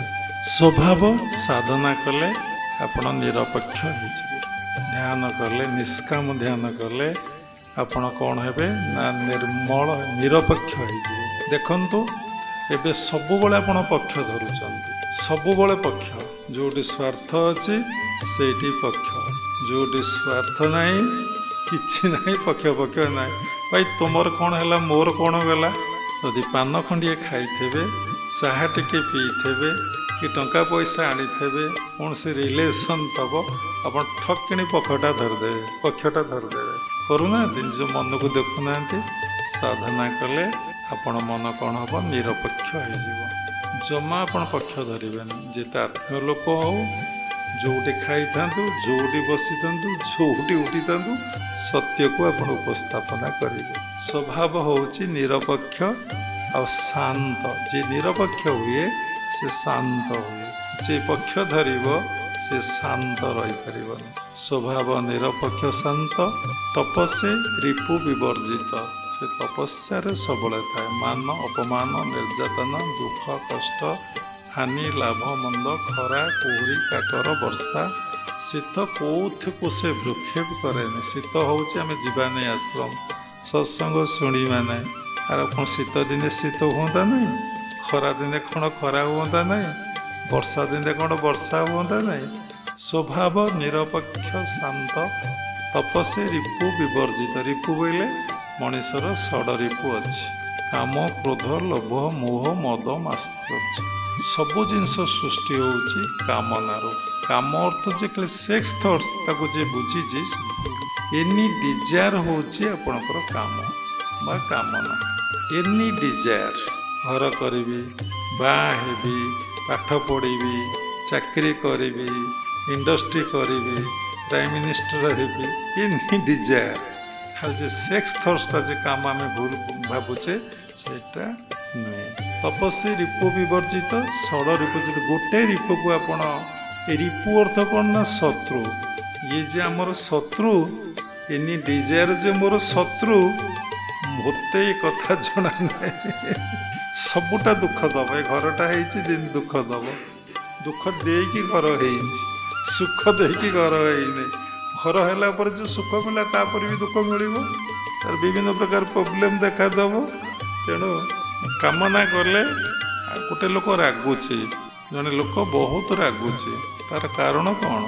बहुत लोक साधु पाखु आसती, कहते मो स्वामी रागुची, कौटे स्त्री कहे स्वामी रागुची, कौटे पुरुष कहे स्त्री रागुची, କୋଉଠି ମା କହେ ପୁଅ ରାଗୁଛି, କୋଉଠି ପୁଅ କହେ ମା ରାଗୁଛି। ଏମିତି ବିଭିନ୍ନ କଥା ନାଁରେ ଉପସ୍ଥାପନା କରାଯାଏ। ରାଗିବାର କାରଣ କ'ଣ? କ୍ରୋଧ କୋଉଠି ଆସୁଛି? କ୍ରୋଧ ଭିତରୁ ଆସୁଛି। ଯେତେବେଳେ ଆପଣ ଭିତରେ କ୍ରୋଧ ଆସିଲା, ଆପଣ କାହା ଉପରେ ତ କ୍ରୋଧ କରିବେ? କେତେବେଳେ ପୁଅ ଉପରେ, କେତେବେଳେ ସ୍ତ୍ରୀ ଉପରେ, କେତେବେଳେ ବନ୍ଧୁବାନ୍ଧବ ଉପରେ, କେତେବେଳେ ଗୁରୁଙ୍କ ଉପରେ, ନାଇଁ କି? କେତେବେଳେ ନେତାଙ୍କ ଉପରେ, ଯେତେବେଳେ ଯାହା ଉପରେ ମନ ହେଲା। କାରଣ ଏ ମନକୁ ତ ଆମେ ଆୟତ କରିନେ ନା, ଏ ମନକୁ ଆମେ ନିର୍ମଳ ଶୁଦ୍ଧି କରିନେ। ତେଣୁ ରାଗ ହେଲା। ରାଗର କାରଣ କୋଉଠି? ରାଗ କୋଉଠୁ ଆସିଲା? ନା ରାଗ ଭିତରୁ ଆସିଲା, ଚିତ୍ତରୁ ଆସିଲା। ତେଣୁ ରାଗ କାହିଁକି ଆସିଲା? ନା ରାଗ ଥିଲା ବୋଲି ରାଗ ଆସିଲା। ରାଗ ନଥିଲେ କ'ଣ ରାଗ ଆସିଥାନ୍ତା? ଆମେମାନେ ବି ସମସ୍ତେ ବେଶୀ ଲଙ୍କା ଖାଉଛେ, ରାଗ ନହେଲେ ଖାଉନେ। ରାଗ ମାଡ଼ୁଛି ନା, ଲଙ୍କା ଖାଇଲେ ଯେ ରାଗ ମାଡ଼ିବ ତା ନୁହେଁ। ଲଙ୍କାଟା ଅବଶ୍ୟ ରଜଗୁଣ, ରଜଗୁଣରୁ କ୍ରୋଧ ଆସେ, ସତ୍ୱଗୁଣରୁ ଜ୍ଞାନ ଆସେ। ତେଣୁ ଆମ ଭିତରେ କାମନା ଥିବାରୁ ଗୋଟେ ସତ୍ସଙ୍ଗରେ ଆମେ କହିଥିଲୁ, ପ୍ରାପ୍ତି ଆଶା ରହିଲେ ସବୁ ଦୁଃଖ ଯନ୍ତ୍ରଣା କଷ୍ଟ ମିଳିବ ବା କ୍ରୋଧ ଆସିବ। ତେଣୁ ଆମ ଭିତରେ କାମନା ଥବାରୁ ଆମ ଭିତରେ କ୍ରୋଧ ଆସିଲା। ଯଦି ଆମେ କାହାଠୁ କିଛି ପ୍ରାପ୍ତି ଆଶା ରଖିବା ନାହିଁ, ଆମ ଭିତରେ ଆଦୌ କ୍ରୋଧ ଆସିବ। କେତେବେଳେ କ୍ରୋଧ ଆସିବନି? ଯେତେବେଳେ କ୍ରୋଧ ଆସେ, ଆମେ କାହା ପରେ ରାଗିଲେ ଆମର ଚେତନା ନାହିଁ ଯେ ମୁଁ ଆଗ ନିଜ ଶରୀରଟାକୁ ନଷ୍ଟ କରିଦେଲି। କାରଣ ଯାହା ଭାବନ୍ତି ଆପଣ ତାହା ହେଇଯାଆନ୍ତି। ଯାହା ଭାବନ୍ତି, ଯାହା ଚିନ୍ତନ କରନ୍ତି, ବିଜ୍ଞାନ କହୁଛି ଆପଣ ତାହା ହେଇଯାଆନ୍ତି। ଦେଖନ୍ତୁ, ଖଟା ଦେଖିଲେ କେମିତି ଲାଗେ, ମିଠା ଦେଖିଲେ କେମିତି ଲାଗେ, ଭଲ ଖାଦ୍ୟ ଦେଖିଲେ କେମିତି ଲାଗେ, ଭଲ ଲୋକଟେ ଦେଖିଲେ କେମିତି ଲାଗେ, ଭଲ କଥା ଶୁଣିଲେ କେମିତି ଲାଗେ, ସବୁର ପ୍ରଭାବ ରହିଛି। ତେଣୁ ଯେତେବେଳେ ଆପଣ ରାଗନ୍ତି, ସେତେବେଳେ ଆପଣ ବଡ଼ିଟା ପୁରା ପଏଜନ୍ ହେଇଯାଏ। ଆପଣ ନିଜେ ଆଗ ନଷ୍ଟ ହେଇଯାଆନ୍ତି। ଏଇ ଚେତନା ନାହିଁ। ରାଗିଲେ ଯାହା ପରେ ରାଗନ୍ତି ତା ମନରେ ଦୁଃଖ ଯନ୍ତ୍ରଣା କଷ୍ଟ ସୃଷ୍ଟି ହୁଏ। ଆପଣ ଦୁଃଖ ଯନ୍ତ୍ରଣା କଷ୍ଟ ଆଗ ଭୋଗନ୍ତି, ତାପରେ ଦୁଃଖ ଯନ୍ତ୍ରଣା କଷ୍ଟ ସେ ପରେ ଭୋଗନ୍ତି। ତେଣୁ ଯାହା ପାଇଁ ଆପଣ ଖାଲ ଖୋଳିବେ, ଆପଣ ସେ ଖାଲରେ ଆଗ ପଡ଼ିବେ, ତାପରେ ସେ ଖାଲରେ ସିଏ ପରେ ପଡ଼ିବ। ତେଣୁ ଦେଖନ୍ତୁ, କହିଲେ ତ ବହୁତ ସମୟ ଯିବ, ସମୟର ତ ଅଭାବ। ତେଣୁ କ୍ରୋଧ କେମିତି? ତେଣୁ କାମନାରୁ ଆସେ କ୍ରୋଧ। କ୍ରୋଧ ସମୟରେ ଯଦି ଦର୍ପଣରେ ଆପଣ ନିଜର ମୁହଁକୁ ଦେଖିବେ, ହେଲେ ଜାଣିବେ ଆପଣ ମୁହଁଟା କେମିତି ହେଇଯାଇଛି, ଆଖିଟା କିଭଳି ଭାବରେ ହେଇଯାଇଛି। କ୍ରୋଧ ସମୟରେ ଯଦି ଆପଣ କିଛି ପାଣି ପିଇଦେବେ, ଆଉ ସଂଖ୍ୟାକୁ ତଳୁ ଉପରକୁ ଗଣିବେ, ଉପରୁ ତଳକୁ ଗଣିବେ, ତା ଅର୍ଥ ଦେଖିବେ ଆପଣଙ୍କର କ୍ରୋଧ ଚାଲିଯିବ। ତେଣୁ ଛାଡ଼ନ୍ତୁ, କାମ, କ୍ରୋଧ, ଲୋଭ, ସମସ୍ତେ ଲୋଭଗ୍ରସ୍ତ। ସବୁ ଜିନିଷ ଆମର ଦରକାର, ସବୁ ଜିନିଷ ଆମର ଦରକାର, କିନ୍ତୁ ଈଶ୍ୱର ଆମର ଦରକାର ନାହିଁ।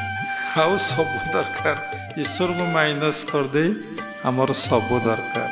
କିନ୍ତୁ ସବୁ ମିଳିଲେ ଈଶ୍ୱର ମିଳନ୍ତି ନାହିଁ। ଏ କଥାକୁ ମନେ ରଖନ୍ତୁ। ଈଶ୍ୱର ମିଳିଲେ ସବୁ କଥା ହିଁ ମିଳେ। ତେଣୁ ଭଗବାନ ଦରକାର ନା ଭଗବାନଙ୍କର ଐଶ୍ୱର୍ଯ୍ୟ ଦରକାର। ଭଗବାନଙ୍କର ଐଶ୍ୱର୍ଯ୍ୟ ଦରକାର ନାହିଁ ଆମର। କାହିଁକି ନା ଐଶ୍ୱର୍ଯ୍ୟଟା ମିଥ୍ୟା, ଅନିତ୍ୟ, ଅସତ୍ୟ। ଆମେ ପୂର୍ବରୁ ଶୁଣିଲେ, ଯାହା ଦେଖିଲେ, ଯାହା ଶୁଣିଲେ ସବୁ ମିଛ। ତେଣୁ ଭଗବାନ ସତ୍ୟ। ତେଣୁ ଭଗବାନଙ୍କ ପାଇଁ ଆମ ମନରେ ଲୋଭ ନାହିଁ। ଅଛି କେତେଜଣ ଭଗବାନଙ୍କ ପଛରେ ଆପଣମାନେ ଦୌଡ଼ିଛନ୍ତି ତାଙ୍କୁ ପ୍ରାପ୍ତି ପାଇଁ। ଆମ ଜୀବନର ପରମ ଲକ୍ଷ୍ୟ ଈଶ୍ୱର ପ୍ରାପ୍ତି। କେତେ ଜଣଙ୍କର ଏହି ଧାରଣା ବଳବତ୍ତର ହେଇଛି, ଆଉ ମୋର କିଛି ଦରକାର ନାହିଁ, କେବଳ ମୋ ଜୀବନରେ ଭଗବାନ ହିଁ ଦରକାର।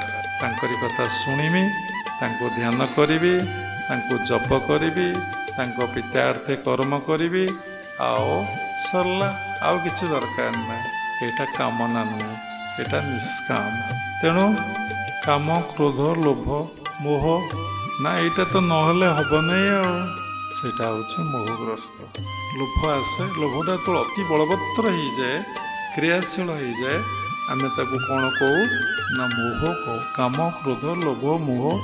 ମଦ ବୋଇଲେ ମୁଁ ସବୁ ଜାଣିଛି। ମଦ ଅର୍ଥ ମଦ ପିଇବା ନୁହେଁ। ତାଠୁ ମଦ ପିଇବା ଠାରୁ ସର୍ବଶ୍ରେଷ୍ଠ ନିଶା ହେଉଛି କ'ଣ? ନା ମୁଁ ସବୁ ଜାଣିଛି। ମୁଁ ସବୁ ଜାଣିଛି, ଆଉ କେହି କିଛି ଜାଣିନାହାନ୍ତି। ସମସ୍ତେ ଦେଖିବେ ए ओडिशा वर्षरे ए भारत वर्षरे 1.5 जन पंडित अच्छा 1.5 जन 1.5 जन कौन कौन 1.5 जन कौन 1.5 जन पंडित अच्छा कौन मु किछि जानी तू किछि जानी मु जानी तू किछि जानी तू हाफ मु फुल समस्त भितर यही कथा अच्छे मूर्खटा से कहूँ मु जानी तू जाननु कहीं ना ज्ञानर मापकाठी से तो मापिब आते मापि पार गोटे कूओ बेंग गोटे समुद्र बेंग विषय सत्संग उपस्थापना करी नहीं समुद्र बेंग जो से कूओ बेंग पाखे पहुँचुची कूओ बेंग पचार समुद्र बेंग को समुद्र केते बड़ सी कह तू बुझीपार ये भारत वर्ष रे इतने अज्ञानता अच्छी भारतीय माने बहुत ज्ञानी बहुत साधक विश्वर गुरु भारत वर्ष थिला दिन भी विश्वर गुरु मध्य हम ये सनातन धर्मर सृष्टि तेणु समस्ते 1.5 जन मु जानी तुम्हें जान तुम्हें जाच जे अल्प किसी जानी हाफ ये फुल छाड़ू ये हूँ मद माश्चर्य परसी कातरता समस्त भितर परसी कातरता एमती घर होते शिक्षित एते टंका रोजगार करुचे गाड़ी चल जाऊे छाड़ू तेणु स्वभाव निरपेक्ष शांत तपस्वी रिपु विवर्जित समदर्शी कहले बहुत समय पलैब समान दृष्टि देखंतु आमर सब असमान दृष्टि भिन्न भिन्न दृष्टि समस्ते जे ईश्वर समस्ते जे भगवान समस्ते जे आत्मा ये बोध हवाटा हूँ संक्षेप बाबा उपस्थापना करुँचा हूँ सम्मान दृष्टि आमर आसूची ये स्त्री ये पुरुष ये ब्राह्मण ये क्षत्रिय ये वैश्य ये शूद्र ये शिक्षित ये अशिक्षित एमती विभिन्न प्रकार दृष्टि सम्मान दृष्टि आसुना स्वभाव निरपेक्ष शांत तपस्वी समदर्शी निष्ठापर समदर्शी आम हो पारे नहीं निष्ठापर ये साधना कथा कि कहूनी प्राण पवन कथा श्वास प्रश्वासर कथा कि कहूँ समदर्शी निष्ठापर निष्ठा बोले आमर अच्छे आज 7टार ध्यान है काली 8टार ध्यान काली 9टार ध्यान काली संध्यार ध्यान तापरन केतबले ध्यान आज फुल दिहला डेरी काली दिहला शीघ्र केते निष्ठा सिंसियरिटी आम मेंटेन करुचे use your conscience use your mind निष्ठा आम पाखे अच्छे समदर्शी निष्ठा पर तप कषण सहे धीर निरते थाई परहिते आम केते परहित करुचे आम जानीचे क्या कहवा दरकार नहीं जो स्वार्थ अच्छी से कथबार्ता जो स्वार्थ नाई से आमर कथबार्ता ना तपकषण निरते थाई परहिते ईश्वर माया जानीचे ईश्वर माया को सबुजे ईश्वर माया सबुजे ईश्वर माया ये सृष्टि जहाँ देखुं सबू ही ईश्वर माया ईश्वर व्यतीत जहाँ कि देखुं ईश्वर माया माया पर आम कहीचु शुणी आपण मैंने ईश्वर को छाड़देले आहा कि देखिए सबू माया माया अर्थ यह नुहे माया अर्थ सबू मिथ्या सबू अनित्य सबू असत्य हेमंत प्राणी पछे पछे नित्य मु बोलाई प्रत्येक भगवान कहते एमती प्राणी पछे पछे मु बुले कौन पे बुले ना आवरी थाई बेनी पासे तार चरण रेणु आसे ता चरण रेणु पर भगवान गोड़े एका तो भगत जीवन में आप शुणी भजन केते बड़ कथा तेणु छाड़ू तेणु आम भगवान जदि सर्वत्र विद्यमान सबुठी उपस्थित यथा नाम तथा विष्णु ईश्वर सर्वभूतानां आम ईश्वर को खोजुचे जदि आम खोजुचे आम ठारू ताले पागला कई संसार ना देखंतु समस्ते खोजुचंती किंतु कोठी खोजुचंती ना बाहर खोजुचंती किंतु भितरे खोजुना जदि पाखरे थवा वस्तु को आमे देखि पारुने दूरे थवा वस्तु को आमे देखि परिबा तेणु क्रिया योग शिखाए मन को अंतर्मुखी कर मन को बहिर्मुखी कर ना कौन कथा मनरे प्रश्न उठुथब जदि ईश्वर बाहर अछंती काई देखि हबने हाँ देखि हबने कारण साइंटिफिक ଆପଣ ଭିତରେ ତ ଦେଖିପାରିଲେନି, ପାଖରେ ଦେଖିପାରିଲେନି, ଦୂରରେ କେମିତି ଦେଖିବେ? ଆଗ ଭିତରେ ଦେଖ, ତାପରେ ବାହାରେ ଦେଖିବ। ଯଦି ଭିତରେ ଦର୍ଶନ ହେଲା, ବାହାରେ ଯେକୌଣସି ଜାଗାରେ ଆପଣ ଦେଖିବେ ଈଶ୍ୱର ନିଶ୍ଚିନ୍ତ ଭାବରେ ଦର୍ଶନ ଦେବେ। ତେଣୁ ଆମେ କ୍ରିୟା ଯୋଗର ଯେଉଁ ଫାଷ୍ଟ କ୍ରିୟାରେ ଯେଉଁ ଟେକ୍ନିକ୍ ଆମେ ଶିଖିଛେ, ଆସନ, ଗୁରୁ ଇଷ୍ଟ ପ୍ରଣାମ, ଆଉ 7ଟି ଚକ୍ରକୁ 7ଟି ପ୍ରଣାମ, ଓଙ୍କାର ସାଧନା, ହଂସ ସାଧନା, ମହାମୁଦ୍ରା, କ୍ରିୟା, ପରାବସ୍ଥା, ଜ୍ୟୋତି ମୁଦ୍ରା, ଗୁରୁ ଭଗବାନ ନିକଟରେ ପ୍ରଣାମ ଓ ପ୍ରାର୍ଥନା, ସାମ୍ଭବୀ ମୁଦ୍ରା, ସବାସନ, ଏ କ'ଣ ପାଇଁ ଆମେ ଶିଖିଛେ? ଭଗବାନ ତ ନିଜ ଭିତରେ, ନିଜେ ହିଁ ଭଗବାନ। ତାହେଲେ କ'ଣ ପାଇଁ ଶିଖିଛେ? ନା ଶିଖିଛେ ମନକୁ ଶୁଦ୍ଧି କରିବା ପାଇଁ, ମନକୁ ପବିତ୍ର କରିବା ପାଇଁ, ମନକୁ ନିର୍ମଳ କରିବା ପାଇଁ, ମନକୁ ନିଷ୍କାମ କରିବା ପାଇଁ। ଏଇ ଚେତନା ନାହିଁ କ୍ରିୟାବାନଙ୍କ ଭିତରେ। ସେଥିଲାଗି ବାବା ଗୋଟେ ଏକ୍ଜାମ୍ପଲ୍ ଦେଲେ ଭାଗବତରୁ, ସ୍ୱଭାବ ନିରପେକ୍ଷ ଶାନ୍ତ। ତେଣୁ ଆପଣ ସାଧନା କଲେ ନିରପେକ୍ଷ ହେଇଯିବେ, ଶାନ୍ତ ହେଇଯିବେ, ଆଉ ତପସ୍ୱୀ ହେଇଯିବେ, ରିପୁ ବିବର୍ଜିତ ହେଇଯିବେ। ଷଡ଼ରୂପକୁ ଆପଣ କାମ, କ୍ରୋଧ, ଲୋଭ, ମୋହ, ମଦ, ମାଶ୍ଚର୍ଯ୍ୟକୁ ଆପଣ ତ୍ୟାଗ କରିବେ, ଆଉ ସମସ୍ତଙ୍କର ମଙ୍ଗଳ ଚିନ୍ତା କରିବେ, ସମସ୍ତଙ୍କୁ ଭଲ ପାଇବେ, ସମସ୍ତଙ୍କୁ ଶ୍ରଦ୍ଧା କରିବେ, ସମସ୍ତଙ୍କ ପ୍ରତି ଆପଣ ଭିତରେ ଭଲ ପାଇବା, ଲଭ୍ ବା ପ୍ରେମ ଭାବଟା ଆପଣଙ୍କ ଭିତରେ ଆସିବ। ତେଣୁ ଏଇ ଚେତନା ଆମ ଭିତରେ ନାହିଁ। ଆମେ ଭାବୁଛେ ଯୋଗ ଅଭ୍ୟାସ କଲେ କ'ଣ ହେବ? ନା ଧନ ବୃଦ୍ଧି ହେବ। ଯୋଗ ଅଭ୍ୟାସ କଲେ ମୋତେ ଐଶ୍ୱର୍ଯ୍ୟ ମିଳିବ। ଯୋଗ ଅଭ୍ୟାସ କଲେ ମୁଁ ରାଜରାଜେଶ୍ୱର ହେବି। ଯୋଗ ଅଭ୍ୟାସ କଲେ ଯେ ଆପଣ ଧୀର ହେବେ, ସ୍ଥିର ହେବେ, ଶାନ୍ତ ହେବେ, ବିନୟ ହେବେ, ନମ୍ର ହେବେ, ଦୟାଳୁ ହେବେ, କୃପାଳୁ ହେବେ, ସମଦର୍ଶୀ ହେବେ, ସମଭାବାପନ୍ନ ହେବେ, ଏବଂ ସବୁରି ଭିତରେ ଆପଣ ଆଖି ଯେଉଁଠି ପଡ଼ୁଛି ସେଇଠି ଈଶ୍ୱର ଦର୍ଶନ ମିଳିବ। ଏହି ଚେତନା ଆମ ଭିତରେ ନାହିଁ। ତେଣୁ ଅକର୍ମେ ବାସୁଦେବ ପ୍ରୀତି, କର୍ମ କରିଲେ କ୍ଷୟ ଜାନି। ଆମେ ସମସ୍ତେ କ'ଣ କରୁଛେ? ନା କର୍ମ କରୁଛେ। ଭଗବାନ ଠାରୁ ଆମେ ବହୁ ଦୂରକୁ ଚାଲି ଯାଇଛେ। ଯଦି ଆମେ ଅକର୍ମ କରିବା ତାହେଲେ ଭଗବାନ ଆମକୁ କ'ଣ ହେବେ? ଆମ ଉପରେ ଖୁସି ଏବଂ ଆନନ୍ଦ ହେବେ। ଖୁସି ହୁଅନ୍ତିନି ଠାକୁର, ଆନନ୍ଦ ହୁଅନ୍ତି। ଗୋଟେ ପଦ ଏଇଠି କହିଥିଲି, ମନୁଷ୍ୟ ଦେହେ ଦିବ୍ୟ ଜ୍ଞାନ, ଦେଖି ସନ୍ତୋଷ ଭଗବାନ। ତେଣୁ ମନୁଷ୍ୟ ଭିତରେ ଦିବ୍ୟ ଜ୍ଞାନଟା କ'ଣ?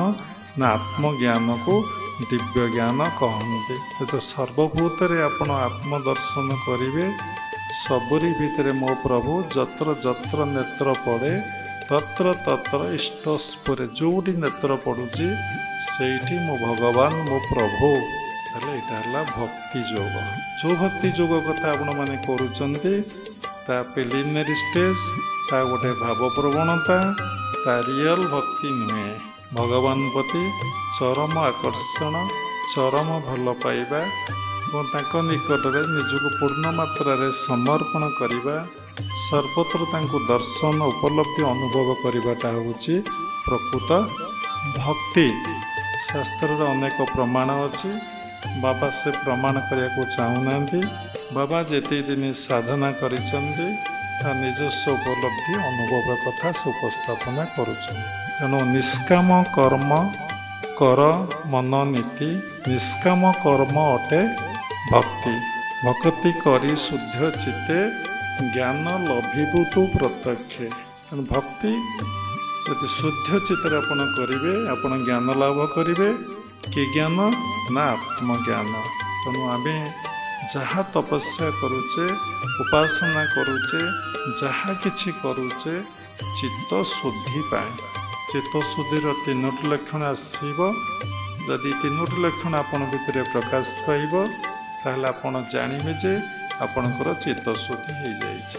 ଚିତ୍ତ ଶୁଦ୍ଧିର ପ୍ରଥମ ଲକ୍ଷଣ ହେଉଛି ଆପଣ ଶାନ୍ତି, ଆନନ୍ଦ ଅନୁଭବ କରିବେ। ଶାନ୍ତି ଏବଂ ଆନନ୍ଦ ସବୁବେଳେ ପାଇବେ। ଏଇଟା ହେଉଛି ବଡ଼ କଥା। ଯିଏ ସବୁବେଳେ ଶାନ୍ତି ପାଉଛି, ସବୁବେଳେ ଆନନ୍ଦ ପାଉଛି, ତା ଚିତ୍ତ ଶୁଦ୍ଧି ହେଇଯାଇଛି। ଚିତ୍ତ ଶୁଦ୍ଧିର ଆଉ ଗୋଟେ ଲକ୍ଷଣ ହେଉଛି କ'ଣ? ଈଶ୍ୱରଙ୍କ ପ୍ରତି ମନ ହୃଦୟରେ ଭକ୍ତି ଭାବ ଜାଗ୍ରତ ହେବ। ସବୁବେଳେ ଈଶ୍ୱରଙ୍କ କଥା ମନେ ପଡ଼ିବ, ସବୁବେଳେ ଈଶ୍ୱର ଚିନ୍ତନ ହେବ, ସବୁବେଳେ ଈଶ୍ୱର ସ୍ମରଣରେ ଆସିବେ, ଆଉ କେହି ଆସିବେ ନାହିଁ। ଯେମିତି ମା ପୁଅକୁ ଭଲ ପାଏ, ପ୍ରେମିକା ପ୍ରେମିକକୁ ଭଲ ପାଏ, ବିଷୟୀ ଲୋକ ଧନକୁ ଯେମିତି ଭଲ ପାଏ, ଆମ ମନ ସବୁବେଳେ ଈଶ୍ୱରଙ୍କ ପାଖକୁ କ'ଣ ହେବ? ଚାଲିଯିବ। ଚିତ୍ତଶୁଦ୍ଧିର ଆଉ ଗୋଟେ ଲକ୍ଷଣ ହେଉଛି କ'ଣ? ସମସ୍ତଙ୍କୁ ଭଲ ପାଇବ, ସମସ୍ତଙ୍କୁ ଦେଖିଲେ ଆନନ୍ଦ ହେବ, ସମସ୍ତଙ୍କୁ ଦେଖିଲେ ବହୁତ ଭଲ ଲାଗିବ।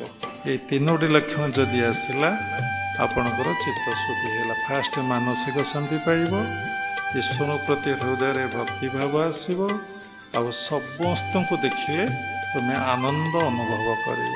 ଏସବୁ କଥା କେବଳ କରାଯାଉଛି ଆମେ ଯେଉଁ କ୍ରିୟା ଅଭ୍ୟାସ କରୁଛେ କେବଳ ଚିତ୍ତଶୁଦ୍ଧି ପାଇଁ।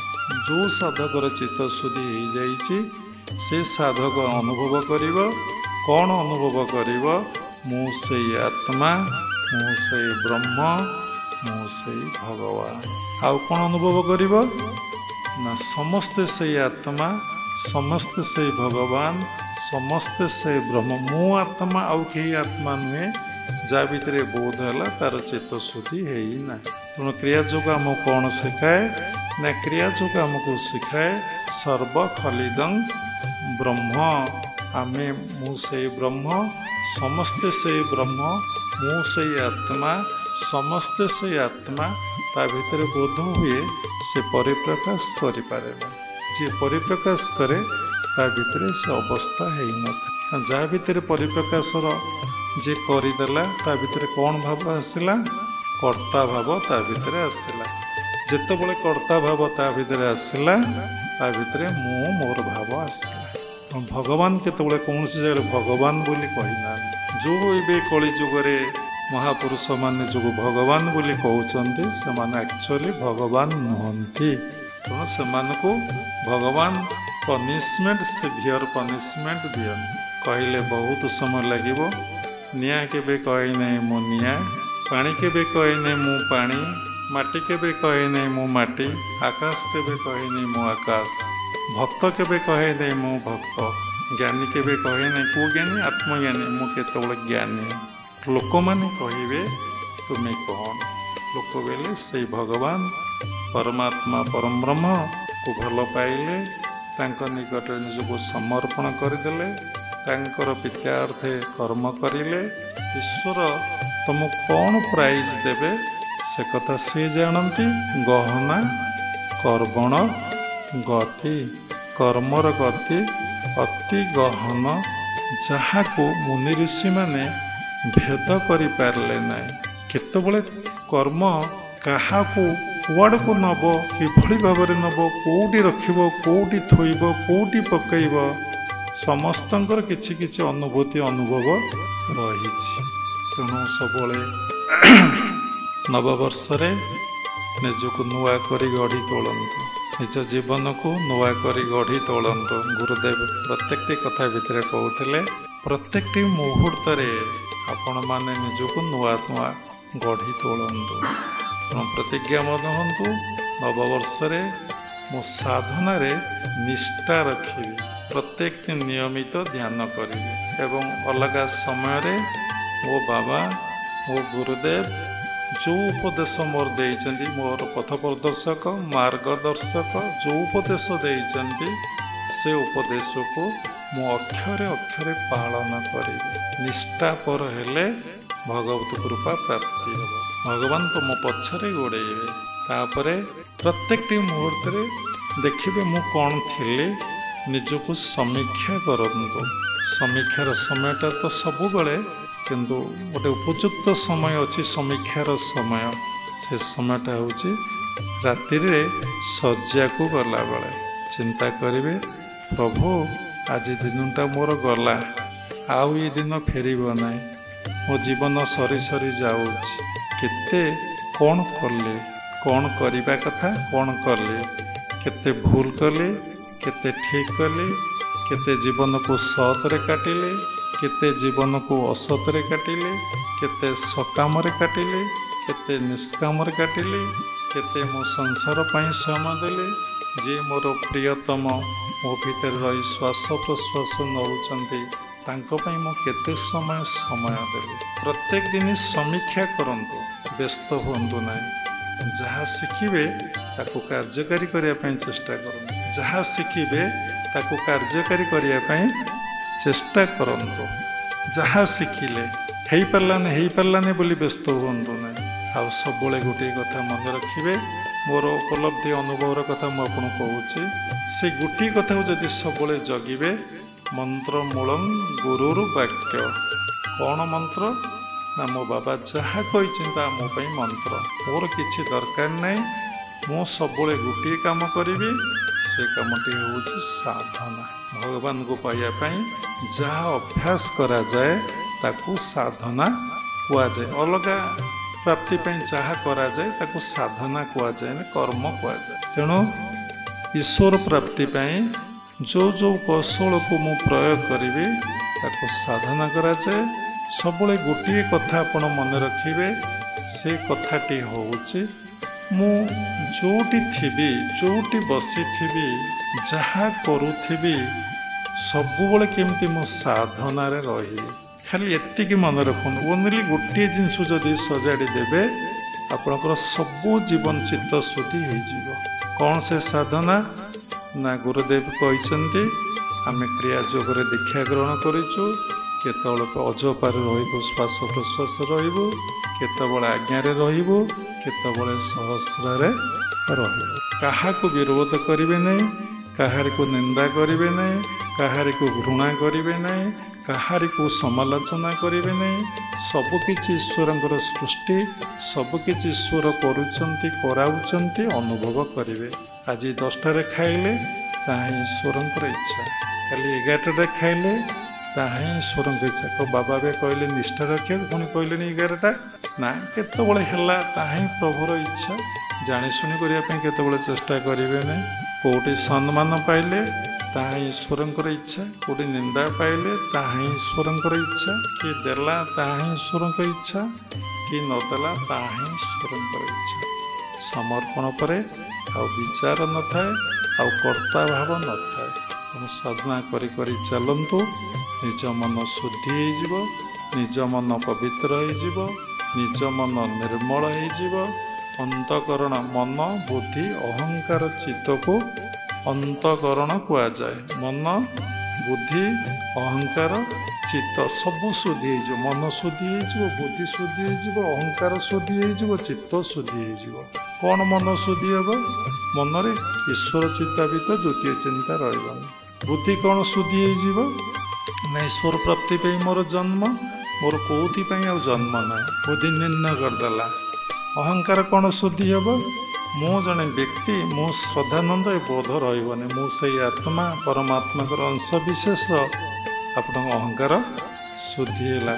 चित्त कौन शुद्धि हो ना, चित्तरे कौन सी विषय अब रहा, केवल ईश्वर ही रही। सेठू केवल ईश्वरीय कथा, ईश्वरीय भाव, ईश्वरीय प्रेम ही निग्रत हम। सब जिनस भितर आसूची, बाहर कौन सी जिनस आसुना। तेणु सब चित्त से कथा खेरण हम। तेणु मन बुद्धि अहंकार चित्त अंतकरण शुद्धि हो साधना कले। तेणु ध्यान करंतु, निजको गुरु भगवान निकट समर्पण कर दिंतु। सबकिछि तुमे, सबकिछि तुमे, सबकिछि तुमे, सबकिछि तुमे बोली आपण भावन्तु। जीवन धन्य हो। नुआ वर्षरे जीवन को यही नुआ करी गढ़ी तोलिया चेष्टा करंतु। शेष क्रिया जोग परंपरार समस्त गुरु मानक मु प्रणाम करुछि। उपस्थित भागवत स्वरूपगण सबरी भितर जगन्नाथ उपलब्धि करी मु प्रणाम करुछि। हरि ओम तत्सत्।